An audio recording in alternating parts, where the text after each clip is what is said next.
All right, it is 10:01, so I guess we'll get started. We may have a few more teachers trickling in just a few minutes late, but that's okay. Again, thanks everyone so much for being here and welcome. We're so happy to have you join us, and we're really excited to have you here today to talk to you a little bit about artificial intelligence. If you have not already, please write in the chat a little bit about who you are so we can get to know you just a little bit better. And as I said, welcome. I really appreciate you being here. My name is Brian Abramowitz, and I'm one of the K-12 Education Outreach Coordinators for the University of Florida's Scientists in Every Florida School program. Many of you have probably seen my name since I work so closely with your county to request a scientist, and now you have a chance to put a face to a name. All right, so the Scientists in Every Florida School program, as you know, specializes in scientist classroom visits, teacher professional development workshops, and additional opportunities as requested to support Florida teachers and students throughout the state. Our mission is to engage Florida K-12 students and teachers in cutting-edge research by providing science role models and experiences that inspire the future stewards of our planet. Since so many of you have already engaged with the program quite a bit, I'm not going to spend too much time explaining what we do and go into a little bit about what today and the workshop looks like. I want to thank you all for your participation in the program over the past year. We've been really excited about what we've been able to see throughout, this year throughout the state, in Flagler County as well. And all of your support and participation is what's really helping this program grow. So on behalf of all of us at the Scientists in Every Florida School program, we want to say thank you for all of that. As I said, we've had a really big reach this year. And again, we really appreciate you allowing us to do that. We've had over 1,000 completed scientist visits statewide this year, reaching more than 40,000 students in almost 400 schools. And more specifically in Flagler County, we've had about 56 completed classroom visits, reaching over 3,000 students in 9 schools. Again, we've been really proud of those results and really happy that you've been a part of it. So I'm the other K-12 Education and Outreach Coordinator, and my name is Stephanie. It's a pleasure to be here and to meet all of you virtually today. We wanted to just take a moment to walk you through the overall program agenda.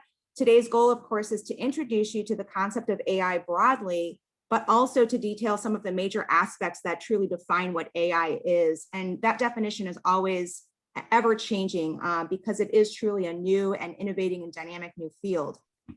You'll see through some of the short talks as well as some of the activities that will be demonstrated today a little bit more about that AI concept and definition. On May 5th at 7 p.m., we'll have a teacher support check-in, and this is to allow the opportunity to further develop ideas and ways in which AI might be implemented in your classrooms throughout the K-12 curriculum.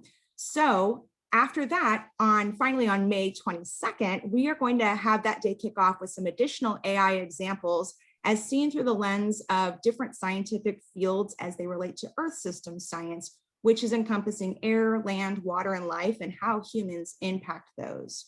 Brian, if you'll move to the next slide for me. Thank you. So participation, the expectation, of course, is that you attend all 3 of these sessions today, May 5th and May 22nd. And as an added incentive, if you implement an AI concept or lesson in your classroom in some way between now and the final session on May 22nd, we will be able to offer you an additional $150 stipend. And we'll talk a little bit more about that as the day proceeds.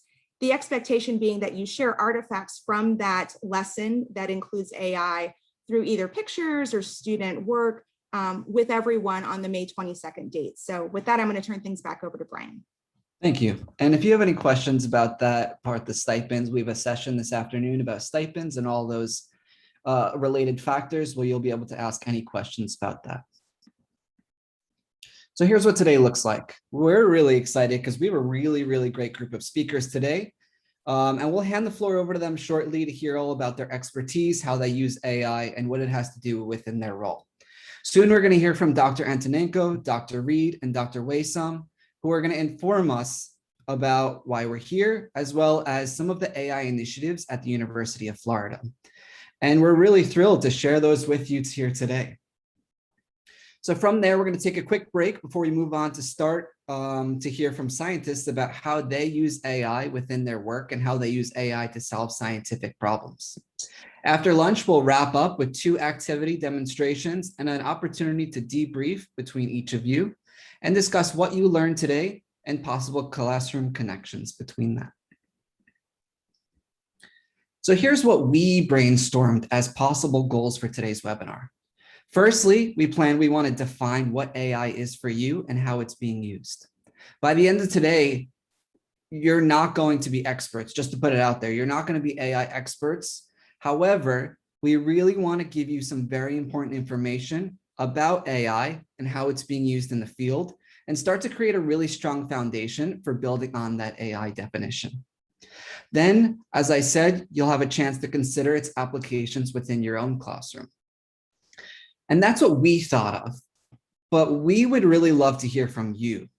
And at this point, I really just want to open up the webinar and give you an opportunity to unmute your microphone. And I just would love to hear from you. I'd love to hear from just a few teachers and hear. Some of you said in the chat, which I was really happy to see, that you're really looking forward to today. You're really excited about being here. Sort of like, what gets you excited to be here? What are your goals within this AI PD workshop? And what are you hoping to learn?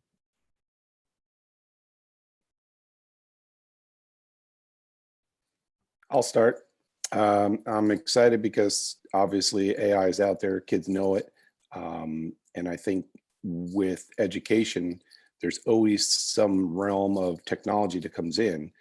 Well, everyone has iPads now and everyone has computers and everyone's doing some of that stuff. So for me, it's, where's that connection? How can we best use it and get more on what kids are probably using or seeing coming down in their own regular lives and help connect it to, to something meaningful with our lessons and get them that connection outside the world.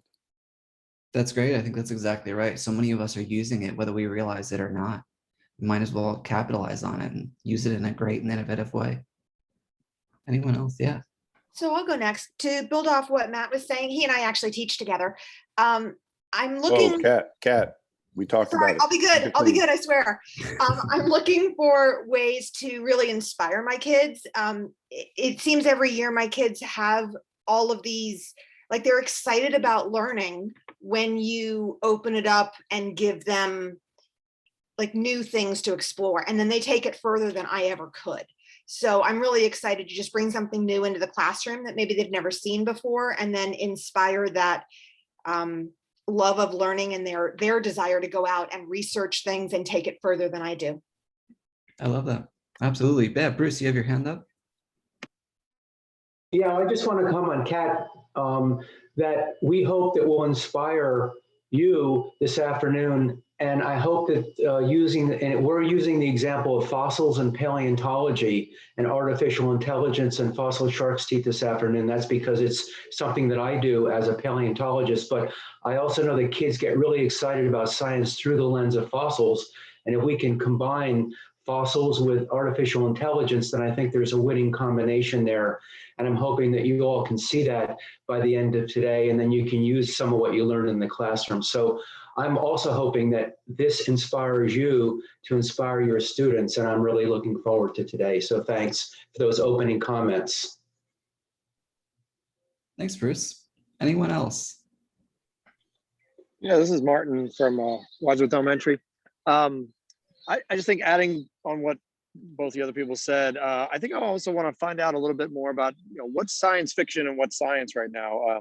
There's so much on TV and so much out there that the kids have seen, and sometimes when they ask questions, you're kind of like, I don't really know how far we are with some of that stuff. I mean, my kids bring up Iron Man and Jarvis and kind of that whole AI type situation, and Slow down, that's real. Sounds great. Yeah, that's what I'm hoping to see. Where are we at with that? Maybe that's another part of it. How much can we maybe bring in education as well? Absolutely. Thank you for sharing, Martin. Anyone else?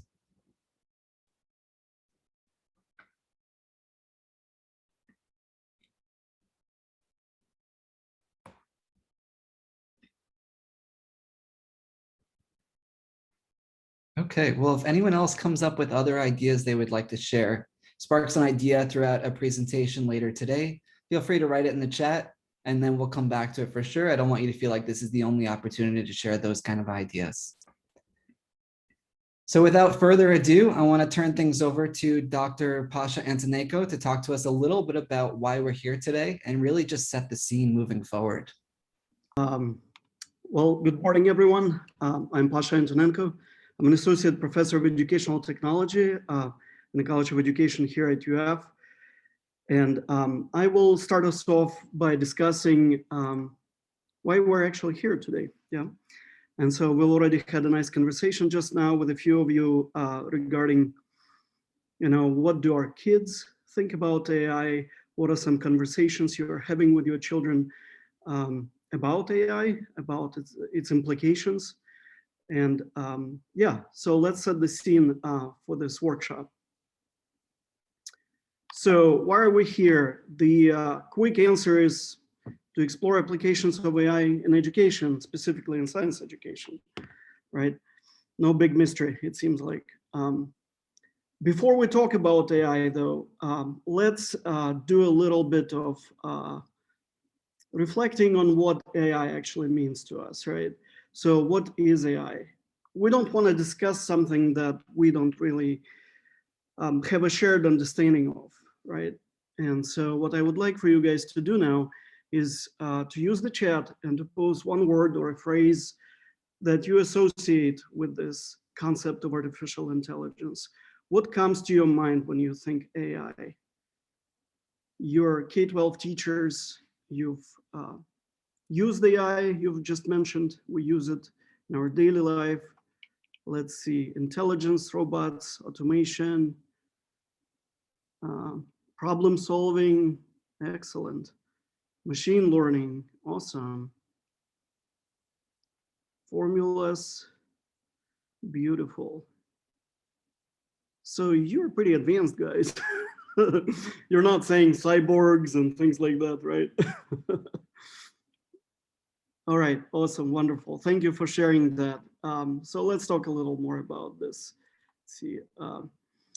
So when you go and you Google AI and you do like a Google images search specifically, what you will find is this. You'll find a lot of this, right?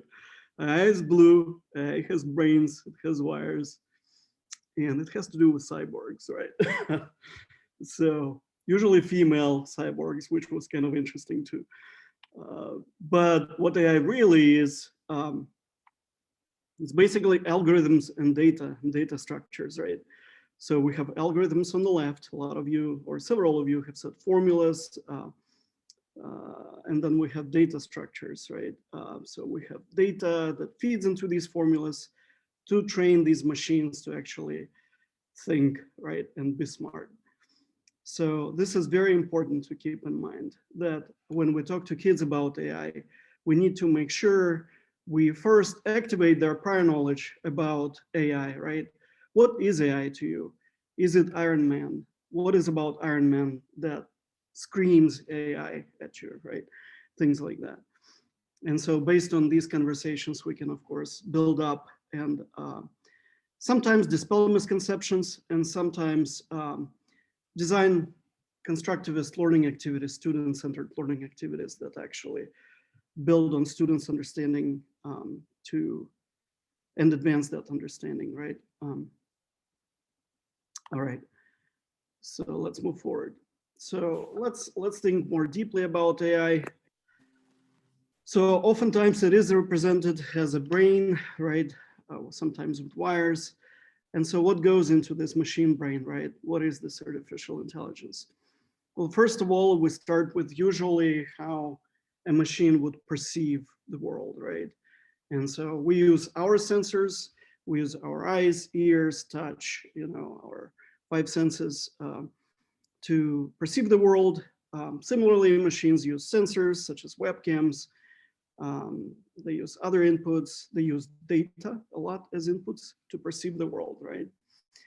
The next piece is obviously there has to be a process for analyzing these data, right? So this is really what a lot of what the brain does, is does the processing. And so similar to machine, this is what the machine is doing. In fact, one of the best ways to explain artificial intelligence to a child is to compare machine thinking to human thinking, right? Now, the machine also then uses that data autonomously without human input. This is really important to make decisions and predictions based on this model, the algorithms, and the data that it uses, right? This is very important. And more recently, probably in the last 5-8 years, we've been designing systems that can actually improve its intelligence over time based on each new data set that it analyzes. It essentially improves its own cognition, if you will. And so these two pieces, C and D, in this diagram here, are really what machine learning and artificial intelligence and deep learning are all about, right? The machine has to be able to make decisions without human input, and a truly smart machine needs to also learn and improve over time, right? This is really important because we've had systems that use sensors to input information and then use mechanisms to analyze the data and spit out an output for a long time.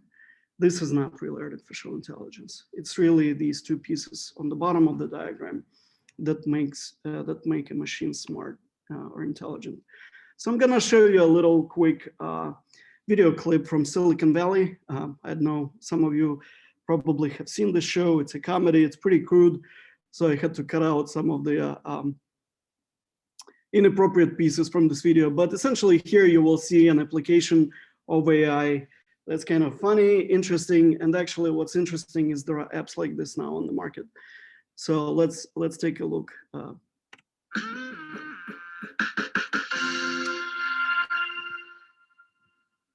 Dinesh, this front end design looks great. Thank you. Nice work. What's in that? That is a burrito for the test. Good to know. Oh, let him have it. Guilford thought he was too good to work on seafood, and now he's about to lose a fortune. Okay, ready for test. Please, God. What will you say if I told you there is an app on the market? We're past that part. Just demo it. Okay, let's start with a hot dog.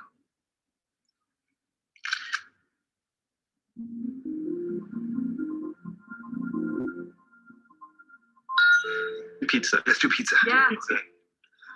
Hey, Zach.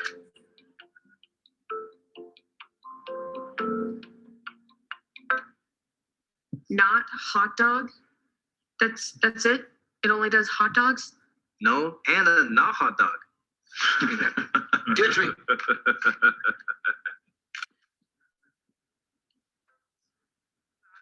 Geniacs actually put together a pretty good classifier, you know? I mean, the core tech is valid, it just needs to be trained. So what he did for hot dogs, he needs to repeat for every food in existence. No, that's a very boring work. It's a scraping the internet for thousands of food pictures. You can hire someone else. All right, so this was that. So pretty interesting application of AI, very early application. So this show is fairly old. And we've been doing machine learning like that for, gosh, probably more than 10 years. Like computer scientists have definitely been looking at machine learning since late 90s, early 2000s. And so in this case, this artificial intelligent app would recognize different food items, right? And so the guy here who was the developer cut the corner a little and only train the algorithm to recognize if something is a hot dog or not a hot dog, right? Which is obviously a lot easier than to train a machine, an app in this case, to actually recognize different types of foods, right? Such as pizza or whatever else pasta they were showing there. So on this slide we see, and I'm gonna try to monitor chat here a little bit too, in case there are questions or comments. I see an LOL. That's exactly how I felt when I watched this. This is a sort of a brief history of artificial intelligence. Obviously, the term is very old, and a lot of people today who do artificial intelligence actually think that the term is not useful anymore because we have more specific ways of describing what we're having computers do, right? And so the term artificial intelligence actually breeds a lot of misconceptions in people. That's why people think of cyborgs and things like that, right? But essentially, if you look at this diagram here, a timeline, you see that since 1940s, essentially, we've been interested in artificial intelligence. Some of you may have heard the name Vannevar Bush, who predicted the internet and hypertext and hypermedia, and actually artificial intelligence back in like 1945. Was a visionary thinker. And so these early implementations of AI were essentially computer programs that could do certain things like a human, right? Such as a chess game where you could play against the computer, right? So that was an very early application of AI. Then we started looking at machine learning, 1980s, 90s, 2000s. We still do a lot of machine learning, obviously, but essentially these were individual algorithms that were designed to, let's say, filter email is what you see on this screen here, right? So it will look at the patterns of you deleting certain things, right? Or marking them as spam. And then the email, and Gmail was one of the first email programs that actually started to do that. At some point, Gmail would start to put things in spam for you, right? Filter your email for you. And then we have deep learning, which is a more recent development. Yeah, Turing obviously was a huge inspiration to AI, and Alan Turing is considered to be the father of like everything in computer science, it seems like. AI, computers, cryptography, among other things, right? Anyway, so yeah, this was all being done during World War II, a lot of that work, and some of it prior to World War II. But yes, Alan Turing was another big name, Vannevar Bush, Alan Turing. Deep learning is a cool new approach to doing machine learning better, essentially. And so it's essentially like, you can think of it as machine learning being typically one, sometimes very complex algorithm to analyze data and make predictions and help a machine make decisions. And deep learning would be essentially layers or networks of such algorithms that build upon each other and make the machine even smarter, right? So that's sort of a simple explanation. There we go. Thank you, Plato. Let's think more about how we use AI in our daily life, right? Or can use AI in our daily life. A lot of the work is centered around this notion of computer vision. And so this is basically about computers analyzing image data, right? That's why it's called computer vision. And so I'll talk about a couple of examples here. The most obvious example, and one we see a lot, is apps. Typically, they're apps on mobile devices that allow us to identify different things in life, right? Identify people in photos, identify different objects, species, right? Actions, scenes, emotions on people's faces. I use that particular application in my research quite a bit. AI apps can be used to support people with physical or cognitive differences. Again, building on this ability to analyze image data.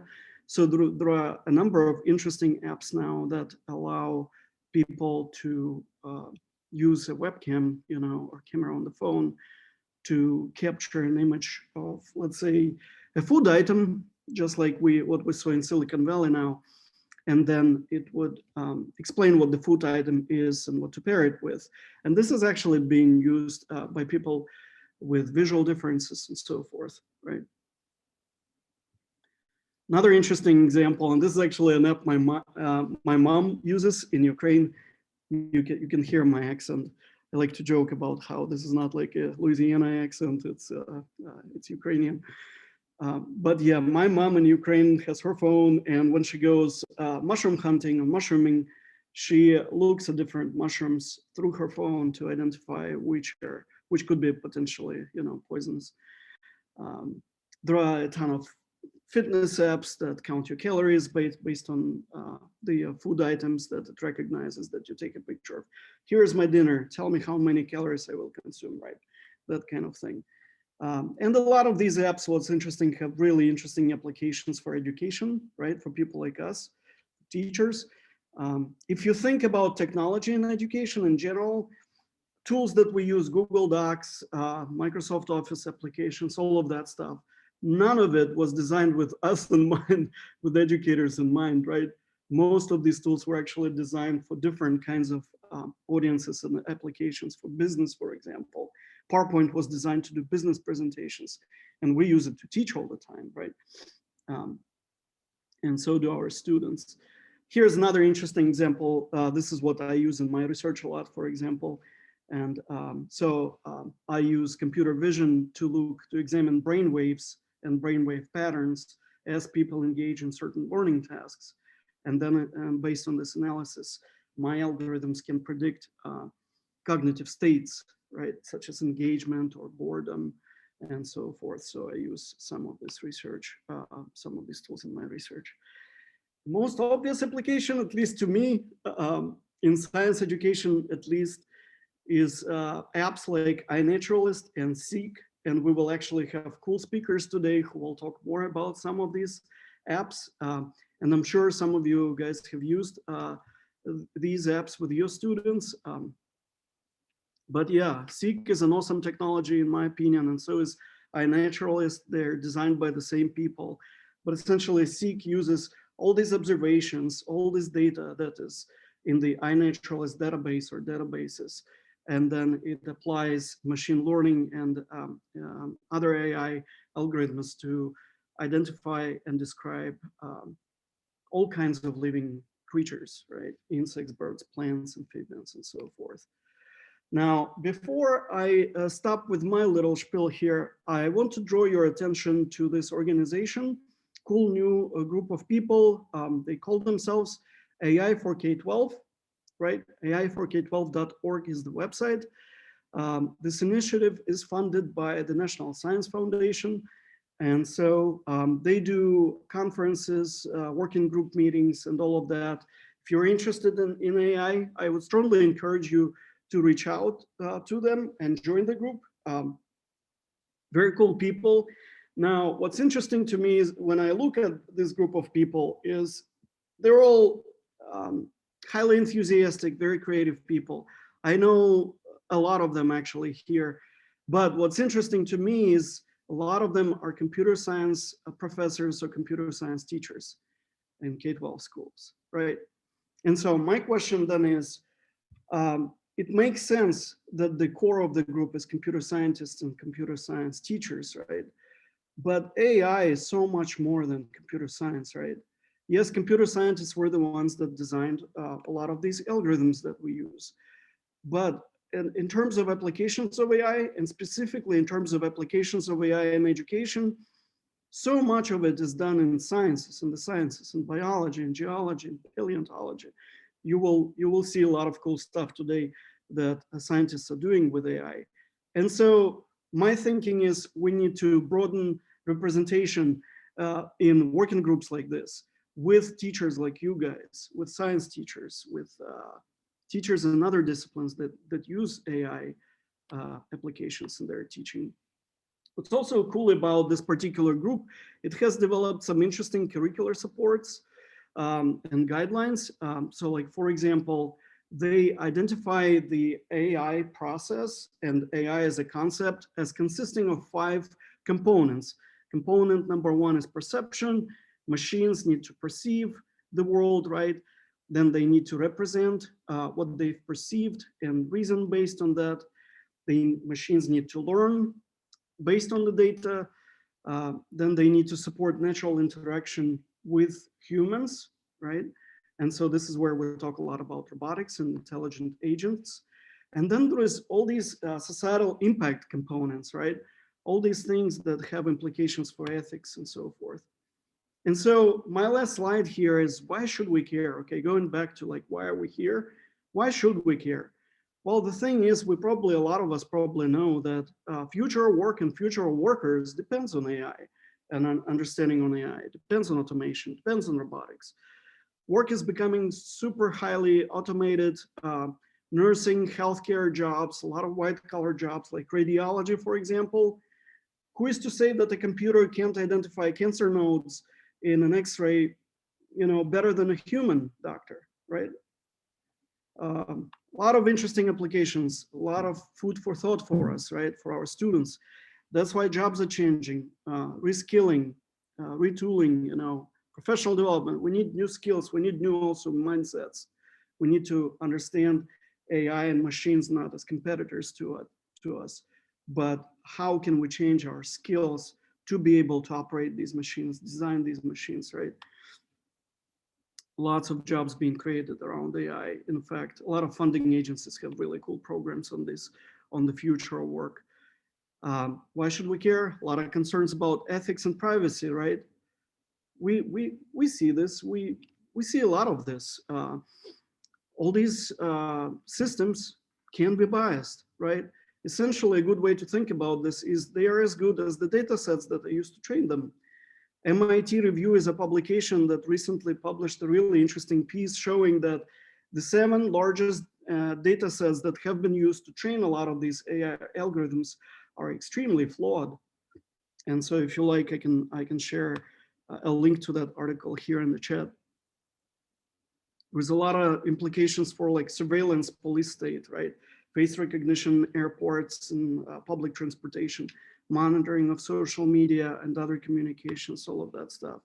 Deep fakes are a huge issue, right? I mean, we've seen this. If in case you haven't seen thispersondoesnotexist.com, check it out. It's pretty scary. It's fun and scary at the same time, right? Computer generated faces of people, generating new face every 2 seconds. But, every technology that has been introduced in society, there have been concerns about privacy, there have been concerns about ethics, whether it's television, whether it's radio, whether it's personal computing. AI is a complex technology, there are complex implications. But beyond those, we also always obviously look at its potential to transform science, technology, healthcare, agriculture. We see a lot of really interesting developments there. And so we need to obviously balance the positives and the negatives of these trends. So I will stop here and hand it over to Dr. Reed, who's going to talk to us about cool AI initiatives at UF, at the University of Florida. Thank you. Thank you, Pasha. Yeah, my name is David Reed. I'm an associate provost at the University of Florida, and I just want to take I do have slides, I'll share my screen in just a second, but I just want to tell you about the AI initiative here and how that relates to K-12 education and what we're doing at the university level. So let me go ahead and share my screen.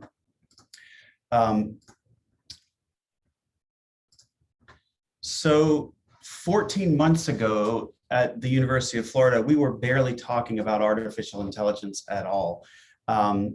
It was the gift of a really large supercomputer or the promise of a gift of a large supercomputer that really got us thinking about AI and how AI might transform the University of Florida if we rallied behind it and thought about all the good that we could do and all the education that we could do as a result of that.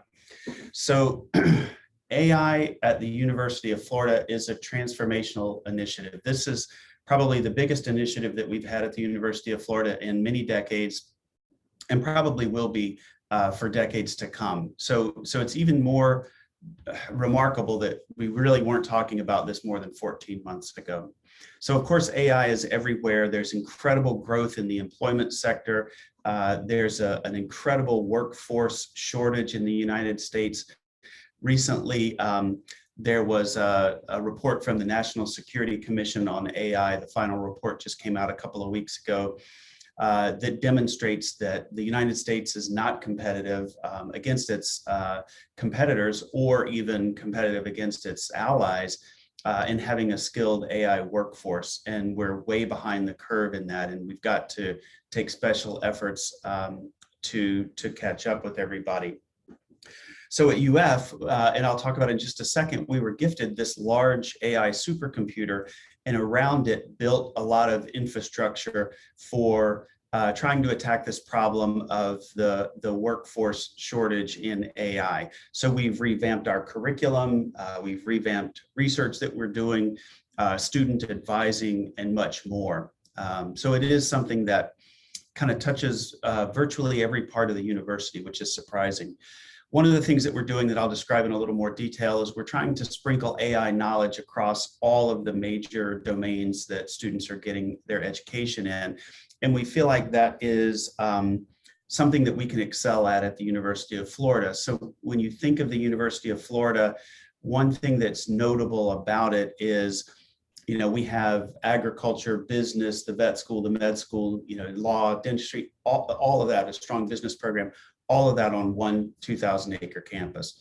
And so it's one of the, I think, top 3 most comprehensive universities where everything is in one place in the university.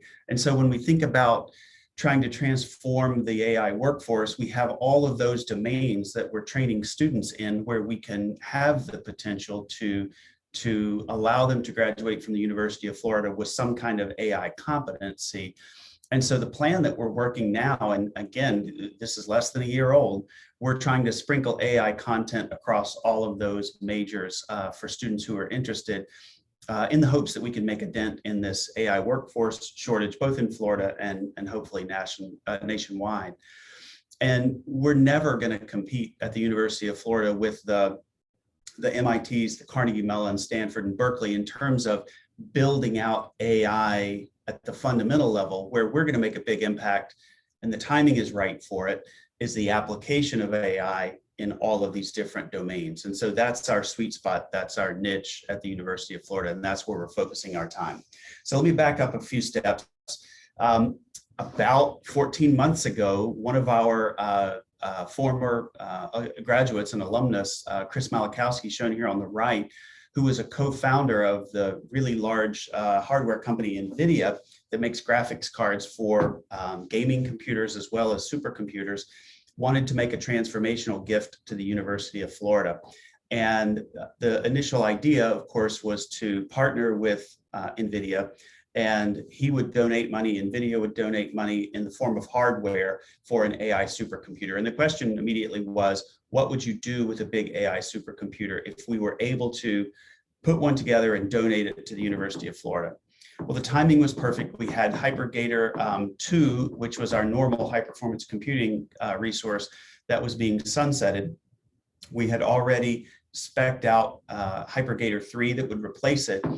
And this AI supercomputer would literally be a bolt-on to that HyperGator 3. And when the gift was announced, and then when it was built and the power was turned on in January, it was immediately the largest AI supercomputer in academia in the world. And so we went from having just a small AI appliance on our high performance computer to having the largest one in academia overnight. It was about a $65 million investment. The majority of it was a gift, but the university had to make some investment too. And so it got us thinking about how can we get the whole university engaged and really rally around this important resource. And of course, there's the research component of that, which I'll get to in a minute, so that our scientists can use this for the research that they do. But we felt like the biggest impact we were going to have was in workforce development. And so we spent a lot of time thinking about how can we adjust our curriculum at the university to add AI to it. The thing that probably helps the most is we created a new artificial intelligence undergraduate certificate. Any undergraduate at the University of Florida can take this.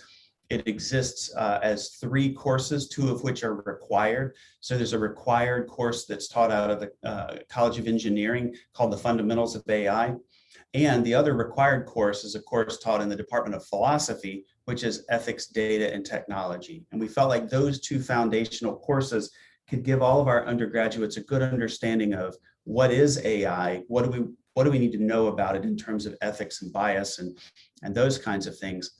And then a student can take a third course in their major that's layered on top of that, that really focuses in on their discipline. So AI in health studies, AI in agriculture, AI in business, marketing, communications, journalism, et cetera. So we're building out all of these different courses now, the third ones that go with that certificate. We have about 8 that already got approved this year, and we'll probably have 25 or more by this time next year. So we have a new undergraduate major in data science that's offered through our statistics department. We're having new majors and minors and graduate degrees that are being proposed and stood up and going through the approval process now, focused on data science and AI. We've put together 2 faculty learning communities. If you're not familiar with those, faculty learning community is a self-organizing group of faculty who want to focus on a particular pedagogical technique or an area of revamping their curriculum. And so in this case, there are 2 focused on AI, kind of an AI experts group, which is building out a template for new AI courses so that any faculty member who wants to build out an AI course like AI in agriculture, for instance, would have a template to start from with lots of different materials that they could pull from to build out that course. And then also we have one that are made up, a faculty learning committee made up of kind of AI novices, self-identified as novices.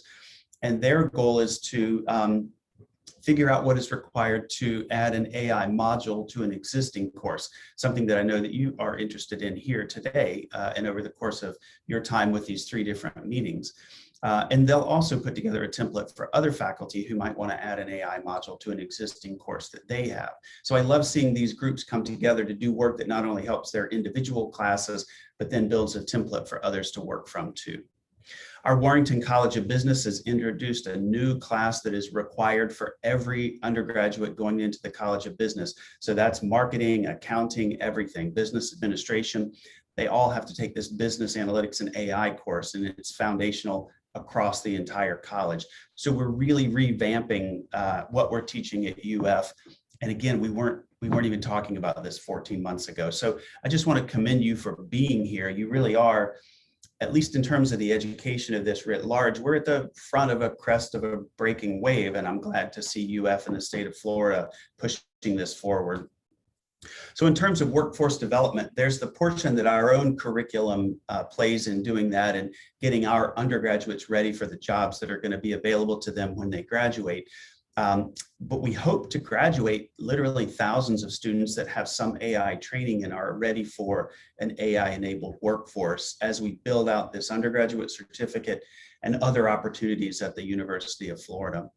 We feel like it's a replicable model that other universities and colleges and community colleges could replicate and build on across the nation and hopefully really make a dent in the workforce problem that we're seeing currently.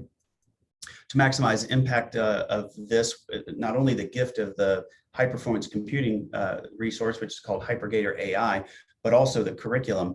We've taken all the 11 SUS universities, the state university system universities, and we've given them free access to HyperGator AI for teaching classes in AI. And so we're hopeful that we can do this across the state of Florida. You know, we were gifted this incredible resource. We want to share it and make sure that others have the opportunity to use it too. And so that offer has already been made to the SUS universities, and we're planning on expanding that offer even further out beyond that. So we're also building out continuing education opportunities. So upskilling of existing workers or students who might have just graduated from high school or even younger who want to take continuing ed-like courses. So maybe 15 contact hours of education in AI outside of our normal 4-credit curriculum. We just had a meeting yesterday. We finalized all of that. It's going to be developed and built this summer, and it's going to be ready to deploy in August. So from the workforce development standpoint, there are many different ways in which we're moving forward AI at the University of Florida. And of course, we're supercharging research. We have this new high performance computing resource And one example of that is something that just hit the newspapers this past week. It's called Gatortron. So at the University of Florida, we actually have a health records database. It's de-identified so that you can't see the individual people that are in that database, of course. But there are 10 billion words of medical records that we wanted to capture in this new supercomputer in a way that makes them better available for AI research. And so it'll do things like bend the cost curve of medical cost. It will also be able to pick out people who are potentially available or need certain trials if we want to do clinical trials, all kinds of different things. Another example is iCoast. If you haven't heard of the iCoast Coastal Monitoring Program, they were just in the news this week as well. They have monitoring to look for things like algal blooms and so forth in Charlotte Harbor and other places where they have, as Pasha was mentioning, sensing devices that record tons and tons of data, air quality data, water quality data, and so forth. And when you have those instances of a lot of data, that provides an environment that's rich for artificial intelligence, whether it's medical records like I just talked about, or these sensors that allow us to sense the environment around us. And so we have a big initiative with the iCoast partners looking at coastal water quality and other things. We're building out lots of different partnerships with government and industry in the AI space as well. So it's something that we spend a lot of time on here at the university. So what else are we doing? Well, like I told you before, it's really all encompassing. Every sector of the university is talking about AI and getting involved in different initiatives. The K through 12 outreach, there's a lot of that going on, and we have partnerships across the state. One of the things that's really interesting to me is I spent a lot of time talking to Chancellor Mack at the Florida Department of Education. They're using the AI for K-12 as a model to look at ways in which we can introduce AI content from kindergarten all the way up through 12th grade and beyond. He also has some oversight of community college and vocational training opportunities and looking at how we can infuse AI there as well. So statewide, they have an interest in making sure that we're looking at AI training in K through 12 and tech and vocational schools as well. There's a group looking at equitable AI to make sure that it benefits everyone at the University of Florida. We've got the continuing education training that I just mentioned. We've got the Career Connection Center, which tries to place our graduates in good jobs. They're heavily involved in AI and how we are mirroring the training that we do with what the industry partners and corporations that are hiring our students actually need and want. So that pathway has to be really clear and really wide. Getting students involved in research in AI, propagating this idea of AI across all the different curricula to other colleges and universities and K-12 as well, and building out federal partnerships and some other things, corporate engagement, trying to get a groundswell of activity and people moving in the same direction. So my job at the University of Florida as it relates to AI is to keep about 11 different working groups communicating with one another and all moving, if not in the same direction, at least paddling, in the same direction. But it's something that has really taken over the university. We've never had an initiative that involved all 16 of our colleges as well as so many other elements of the university. And the reason behind that is it was spurred on by the gift, but it's the understanding that AI is pervasive in our society and so many things that we do. And it's pervasive in all of the sectors of employment where our students are getting jobs after they leave the University of Florida. So it doesn't matter if you're in the College of the Arts studying music, AI applies there just as much as it does in business or healthcare or some of the other places where it might seem more obvious. So this is a slide that we use. It's not worth getting into the details about it, except that it's that we're trying to build an AI ecosystem at the University of Florida, and it really is all encompassing, and it touches every single part of the university. And so the K-12 preparing that happens for our students before they come here is going to be critically important to us. And so I'm glad that I'm here to tell you a little bit about how we're thinking about AI at the University of Florida. So what's next for us? We have so many more activities coming that we're just in the early stages of talking about. The curriculum development is going on in every college. We're building out new courses, new modules for courses, but also entirely new certificates, majors, minors, all across the university, and it's developing at a really quick pace. So those kinds of things, as well as reaching out to the other universities of the SEC to have a regional impact in AI research and in AI education, as well as universities even outside across the US, to get them to partner with us about this AI across the curriculum and even give them access to the AI supercomputer as a way to entice them to come and teach some of the same classes that we're teaching and see if we can't make a dent in the AI workforce problem. So anyway, that's enough from me, but I'd love to field any questions if we have time, or if not, that's fine. But thank you so much for giving me the opportunity to talk to you today. I appreciate it. Thank you, Dr. Reed. Dr. Reed, if you're able to stick around for maybe about 15 minutes, we can questions from everybody. If not, we'd be happy to do questions with you first if you'd like. Oh, either one's fine. I can stick around. Okay, wonderful. Well, again, always informative. It's really exciting to hear about the progress and things that have happened just since the last time I've heard you speak about the AI initiative at UF. So thank you for that. At this time, we're going to introduce our next speaker. Dr. Jeremy Waysum is with us, and she is a lecturer within the College of Engineering at UF. She's going to be talking about a little bit more of that AI and K-12 parameter. So I'm going to go ahead and turn things over to her at this time. Thank you.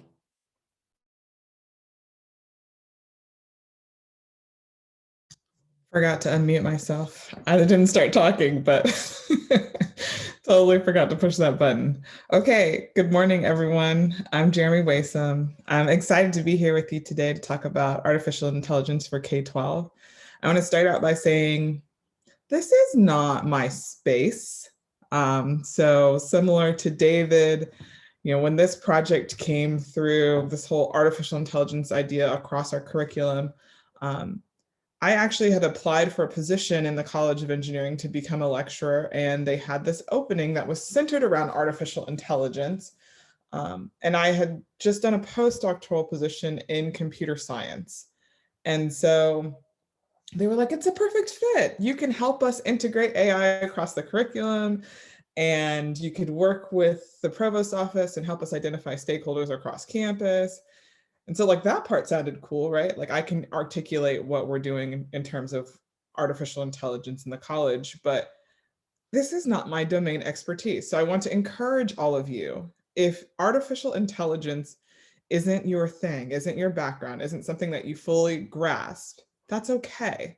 There are a lot of resources that are available that you can leverage to improve your knowledge of the space of artificial intelligence and computer science more broadly. And the longer you stay in the space, the more comfortable I believe that you'll become with the area. So just a heads up on that. All right, so let's start with some national efforts. This is my friend, Dr. Christina Gardner-McCune, and she is co-leading AI for K-12, which is a national effort to integrate artificial intelligence across the curriculum in the K-12 system, right? So you probably are all familiar with the fact that there are computer science principles that have been released that we can use with as standards to integrate computer science education in the K-12 system.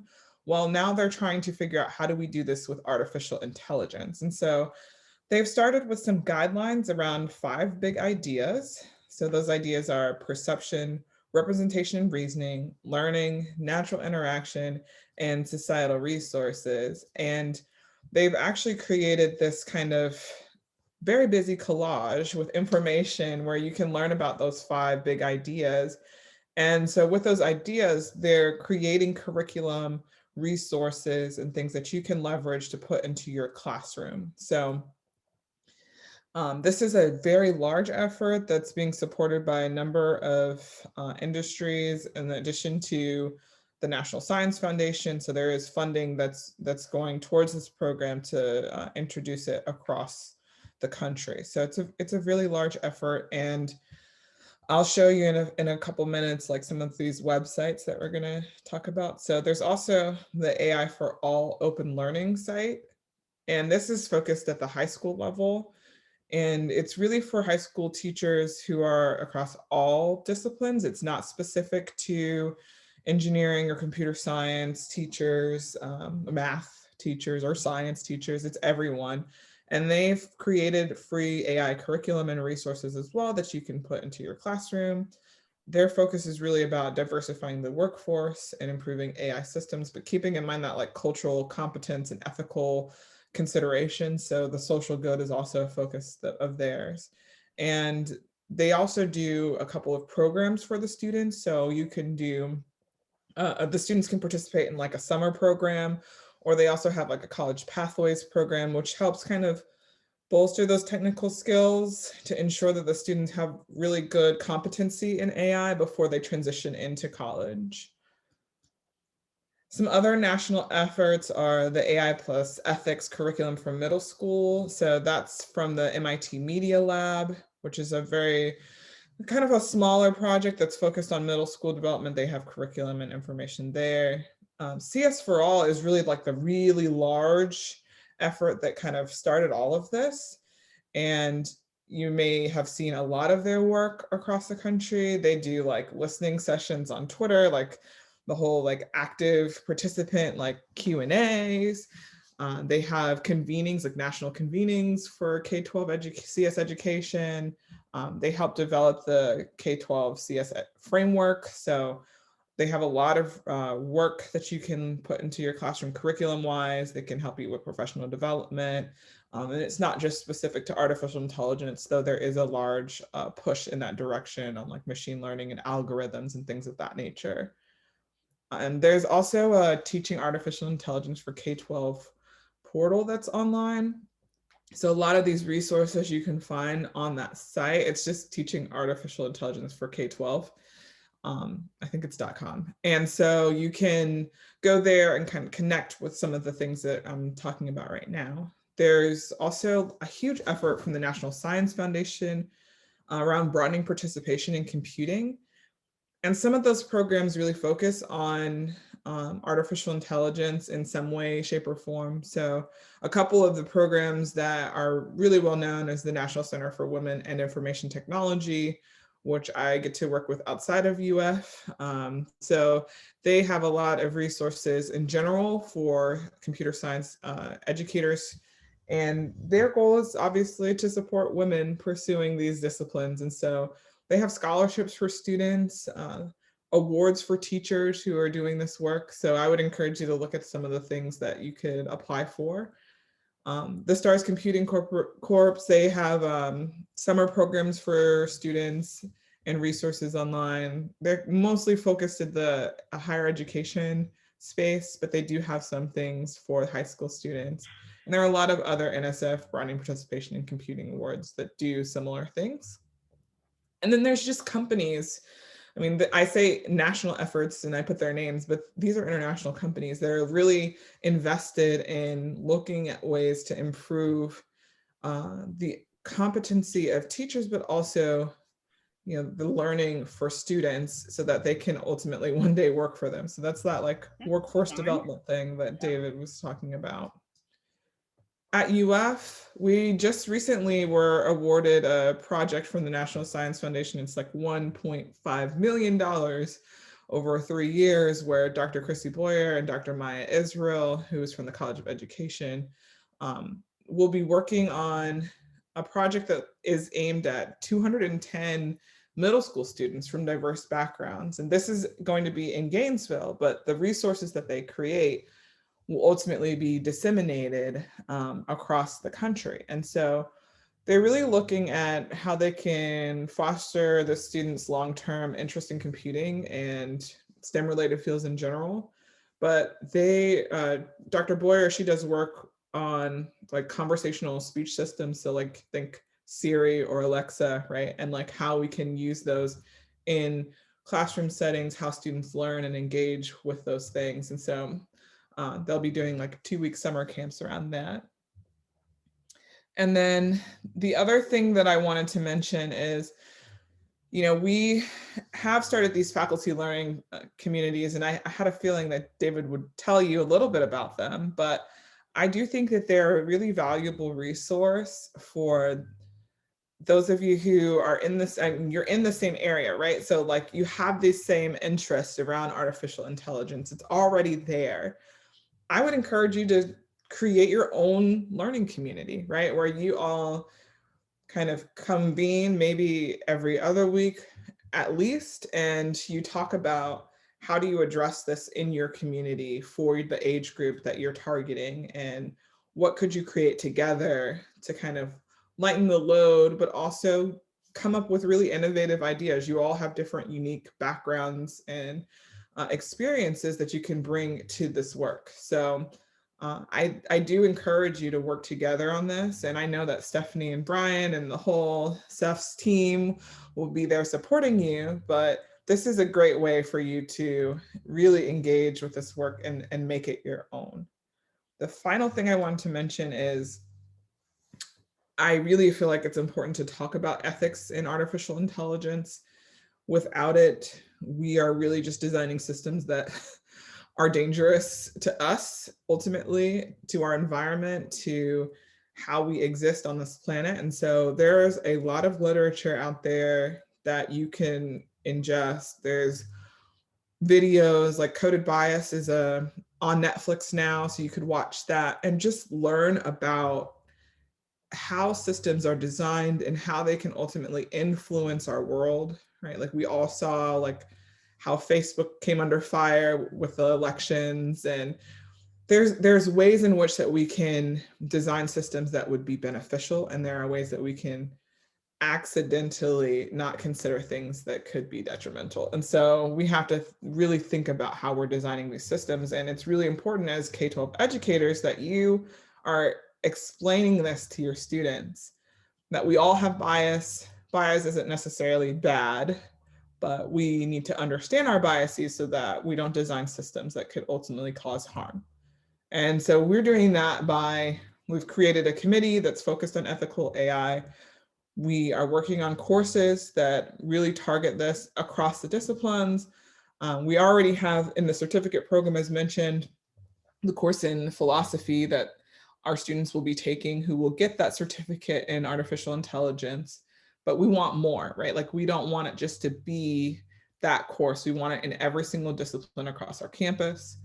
We're actually hiring faculty who do this work, like who have invested time, energy, and effort in understanding this work. And so those are out there right now for us to get some people to our university to really address this. And then we're also inviting people to our campus to give talks. So Ruha Benjamin has come, Sophia Noble has come.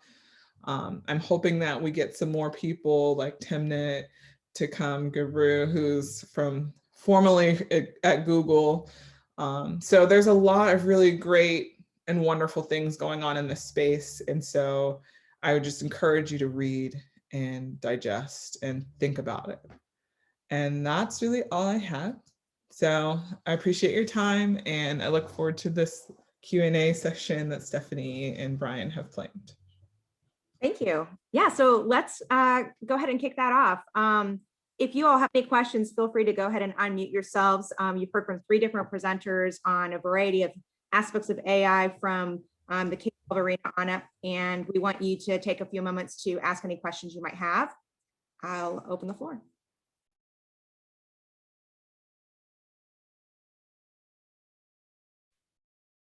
This probably isn't a very good question, but I was just curious, how big is the supercomputer? Yeah, it's enormous. Do you mean like physically, or do you mean like in terms of computational state? Yeah, just because you always hear about like the computers of the 70s, and now they've reduced to such a small size. So I have no concept of the size. No, now we're back to computers that fill rooms, really big rooms. I figured. Just thought I would ask.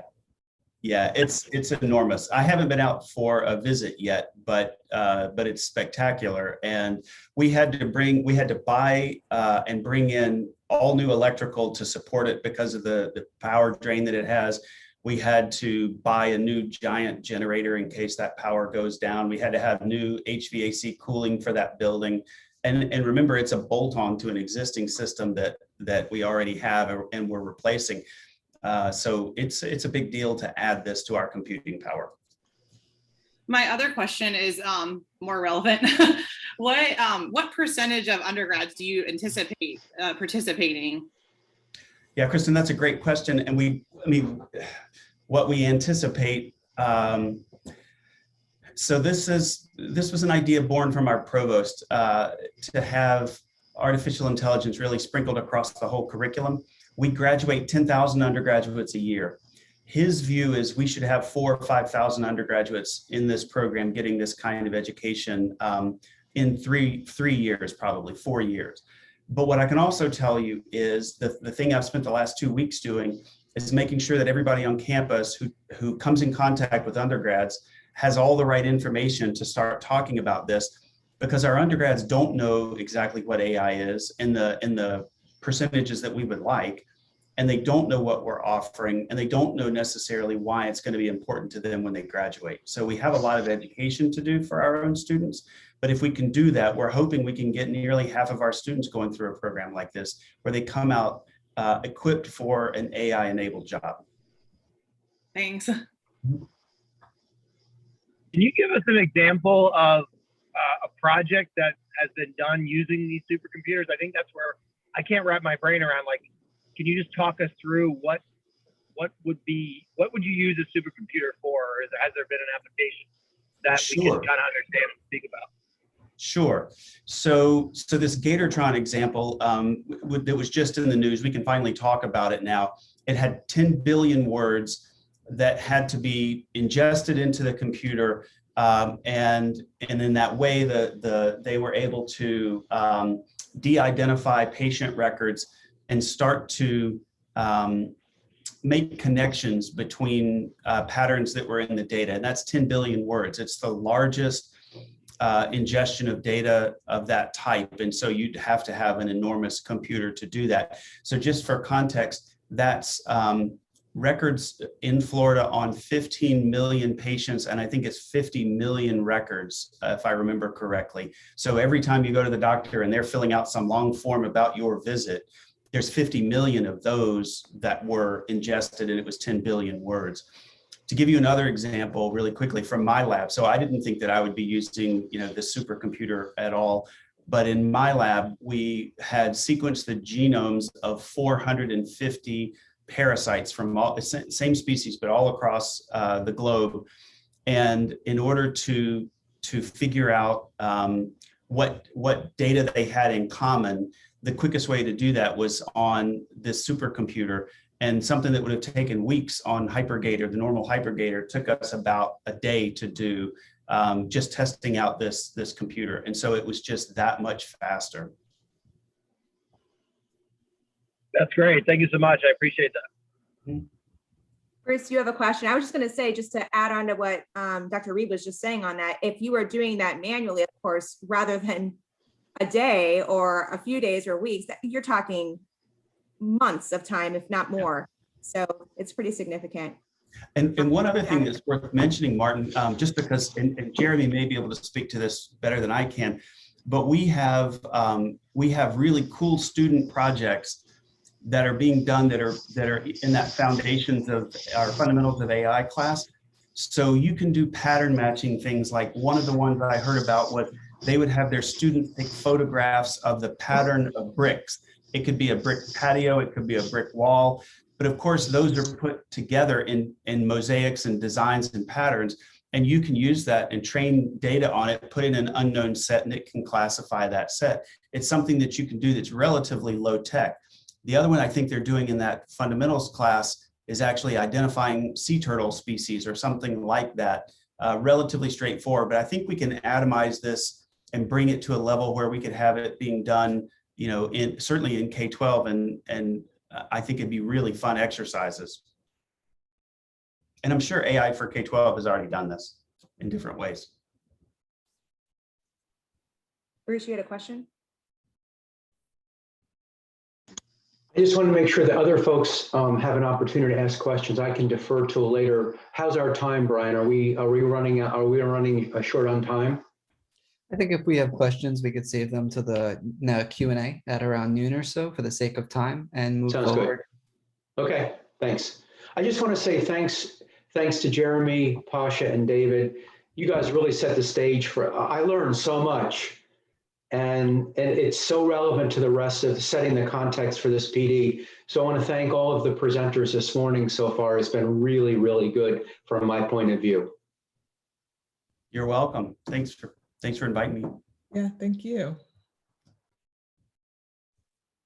All right, so I think at this time, it sounds like we're gonna hold questions and things for a little bit later. And we're gonna give you just a couple of moments to take a quick break in case you need to get a drink or head to the restroom.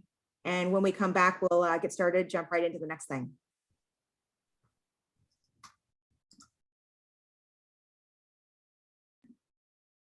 Okay, so I think most of us are back. I hope so. Great. So welcome back, everyone. Next up, we have a Spark presentation from Nick Gardner, who is a PhD student in the Department of Biology, to tell us a little bit about how he uses AI in ornithology, or people in general use AI in ornithology in the field in general. So Nick, I'm going to turn things over to you to tell us a little bit about your work. Okay, thanks, Brian. I'm just going to share screen.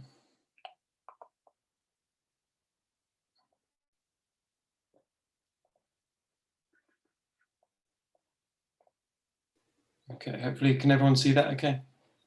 Is that good? Cool. There we go. All right, yes, thanks, Brian. Thanks very much for inviting me to this. Hi, everyone. As Brian said, my name is Nick. I'm a first-year PhD student at UF. I'm in the biology department, also co-advised by someone in the museum as well, the Museum of Natural History. Dr. Rob Goralnik, who does a lot of bioinformatics work, so a lot of big data stuff, which is where the AI kind of comes into play in my own work.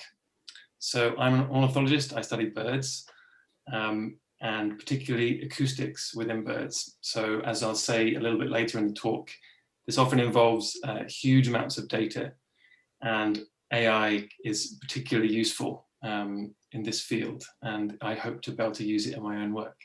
So I'm just going to kind of sum up a few ways in which ornithologists, myself included, are using AI, and how also it can be used in a kind of an educational, natural kind of context, natural sciences context.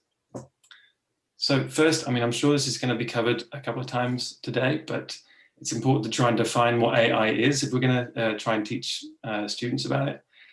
There have been actually many definitions of AI over the years. It was first kind of formalized in 1955 by McCarthy, but since then it's had many kind of definitions given to it.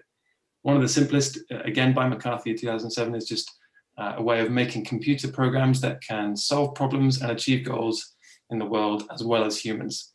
So this is the kind of essence, is to basically be able to do human tasks, or tasks that would normally associate with human work, but using computers to do that, and do it as effectively as a human might, but obviously not in the same way, as I'll talk about in a little bit.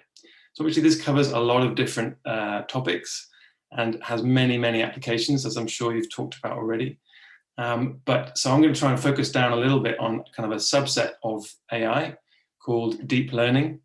And this is because often in biology, when we talk about AI, what we're really talking about is machine learning, which is a subset of AI. And increasingly, we're actually talking about deep learning, which is kind of one of the most popular methods of employing AI in biology. So this is as I said, the first use of the term artificial intelligence, 1955, by McCarthy and colleagues. So what is machine learning? Okay, so again, even though it's a subset of AI, it's still a massive field. But the basic concept is that algorithms can draw inferences and patterns from data, which sounds pretty broad, and it is. But the key difference between machine learning and the rest of AI, or traditional AI, is that machine learning can improve by itself. So it can actually get closer to its goal with, in theory, no human input. I mean, there are variations as to how much input people can have into these algorithms. So, supervised versus unsupervised learning, for example. But the key thing about machine learning is that algorithms are capable of learning rules by themselves. So this is just kind of to reiterate that AI is the overarching field here, with machine learning and deep learning being kind of more specific areas of AI. And just to give a quick kind of graphical example of how classic AI or symbolic AI differs from the thing that I'll be talking about, machine learning. The basic idea of AI is to feed in the rules and the data. For example, think of like chess computers. So you tell them the rules of chess, and then you give them a position on the board, for example, and then it will spit out an answer, i.e. the best move in that position. And this is very effective, has been shown by Deeper Blue, which was a computer that managed to beat the world champion at the time, Kasparov, quite a long time ago now. So we've had this really good classic AI for quite a long time. But machine learning differs in that you feed in the data, but you also feed in answers to the data. So you don't give it rules as such, but you tell it, for example, a classic example would be image classification, which I'm sure you have all talked about a little bit. But you feed in, say a few thousand images, and you want to know if an image is a bird or not a bird. In my particular example, I always think about birds. So you tell the algorithm that this image is a bird, this image is not a bird, etc., for a few thousand images. And it will then learn the rules by itself, in theory. So you don't have to tell it what makes this a bird and what makes this not a bird. It will figure that out by itself, and often in ways that we actually don't know. So there's this kind of black box problem where it will be figuring out the rules, but in fact, we don't know what rules it's using. There is a kind of a bit of a push now to start using algorithms that are more transparent, so that we can actually see what rules are being used. And then the crucial last step, obviously, is that once it's got these rules, it needs to apply them to new data, which is kind of one of the main advantages of this way of learning, is that it can always improve with added data. The algorithm can improve itself and be applied to new, often kind of huge sets of data. And deep learning, very quickly, is just a subset of machine learning, which is essentially based on the idea of having layers, particularly things like artificial neural networks, like this kind of thing, where the top layer learns a particular rule and passes its information on to the next layer, which then kind of gradually adds up information and eventually kind of spits out this suggestion, for example, for a classification at the end of all these layers. And obviously this can get very complex. This is just a simple example of 4 layers here, but you can imagine some of these deep learning algorithms have hundreds of layers and take a huge amount of computing power, but are very, very quick and accurate. So within my field, ornithology, why and how do we use these techniques? So the why is actually pretty easy, and I've kind of already touched on this. Ornithologists in particular are very, very good at collecting huge amounts of data and then trying to figure out what to do with it afterwards, which is not always the best way of going about science, but this is what happens. And particularly within ornithology, this has actually we've been collecting data for hundreds of years even. So in the UK and even the US as well, we have records of things like breeding data and distribution data that go back to, well, as I say, hundreds of years ago. So we have all this historic data, but we also have new data being collected at a kind of an increasing rate. And we need to find patterns in this data as quickly as possible, especially when it comes to things like conservation. So if we're trying to find patterns that actually could have an impact on how we manage conservation of a species, for example, we need to do that as quickly as we can. And the reason that we have increasing amounts of data is because our hardware is improving so much. So within my field, for example, within acoustics, within just like 2 or 3 decades, we've gone from people walking around the forest with a tape recorder, cassette recorder, to these small kind of devices, acoustic recording devices that can contain hundreds of gigabytes and be reused for like years and years. And you end up with thousands of terabytes. I mean, myself, just on my hard drive, I have about 300 terabytes of data right now.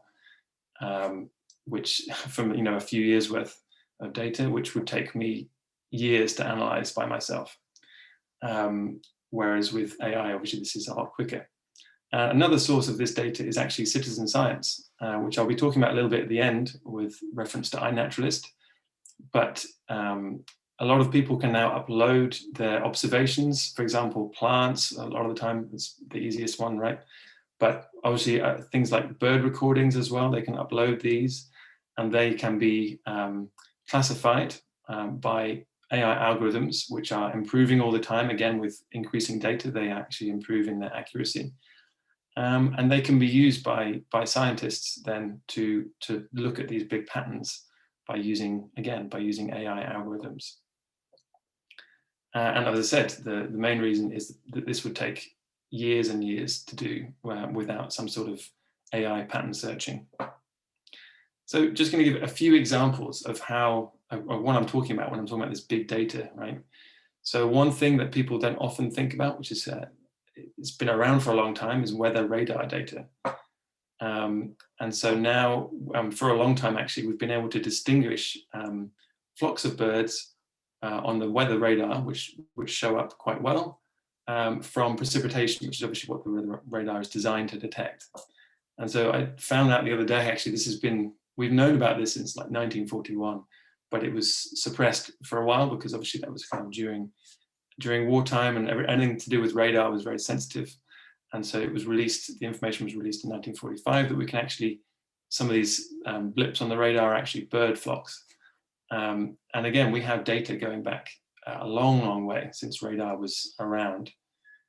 And now we are able to even distinguish between different types of bird flock, even different species, depending on their movement patterns.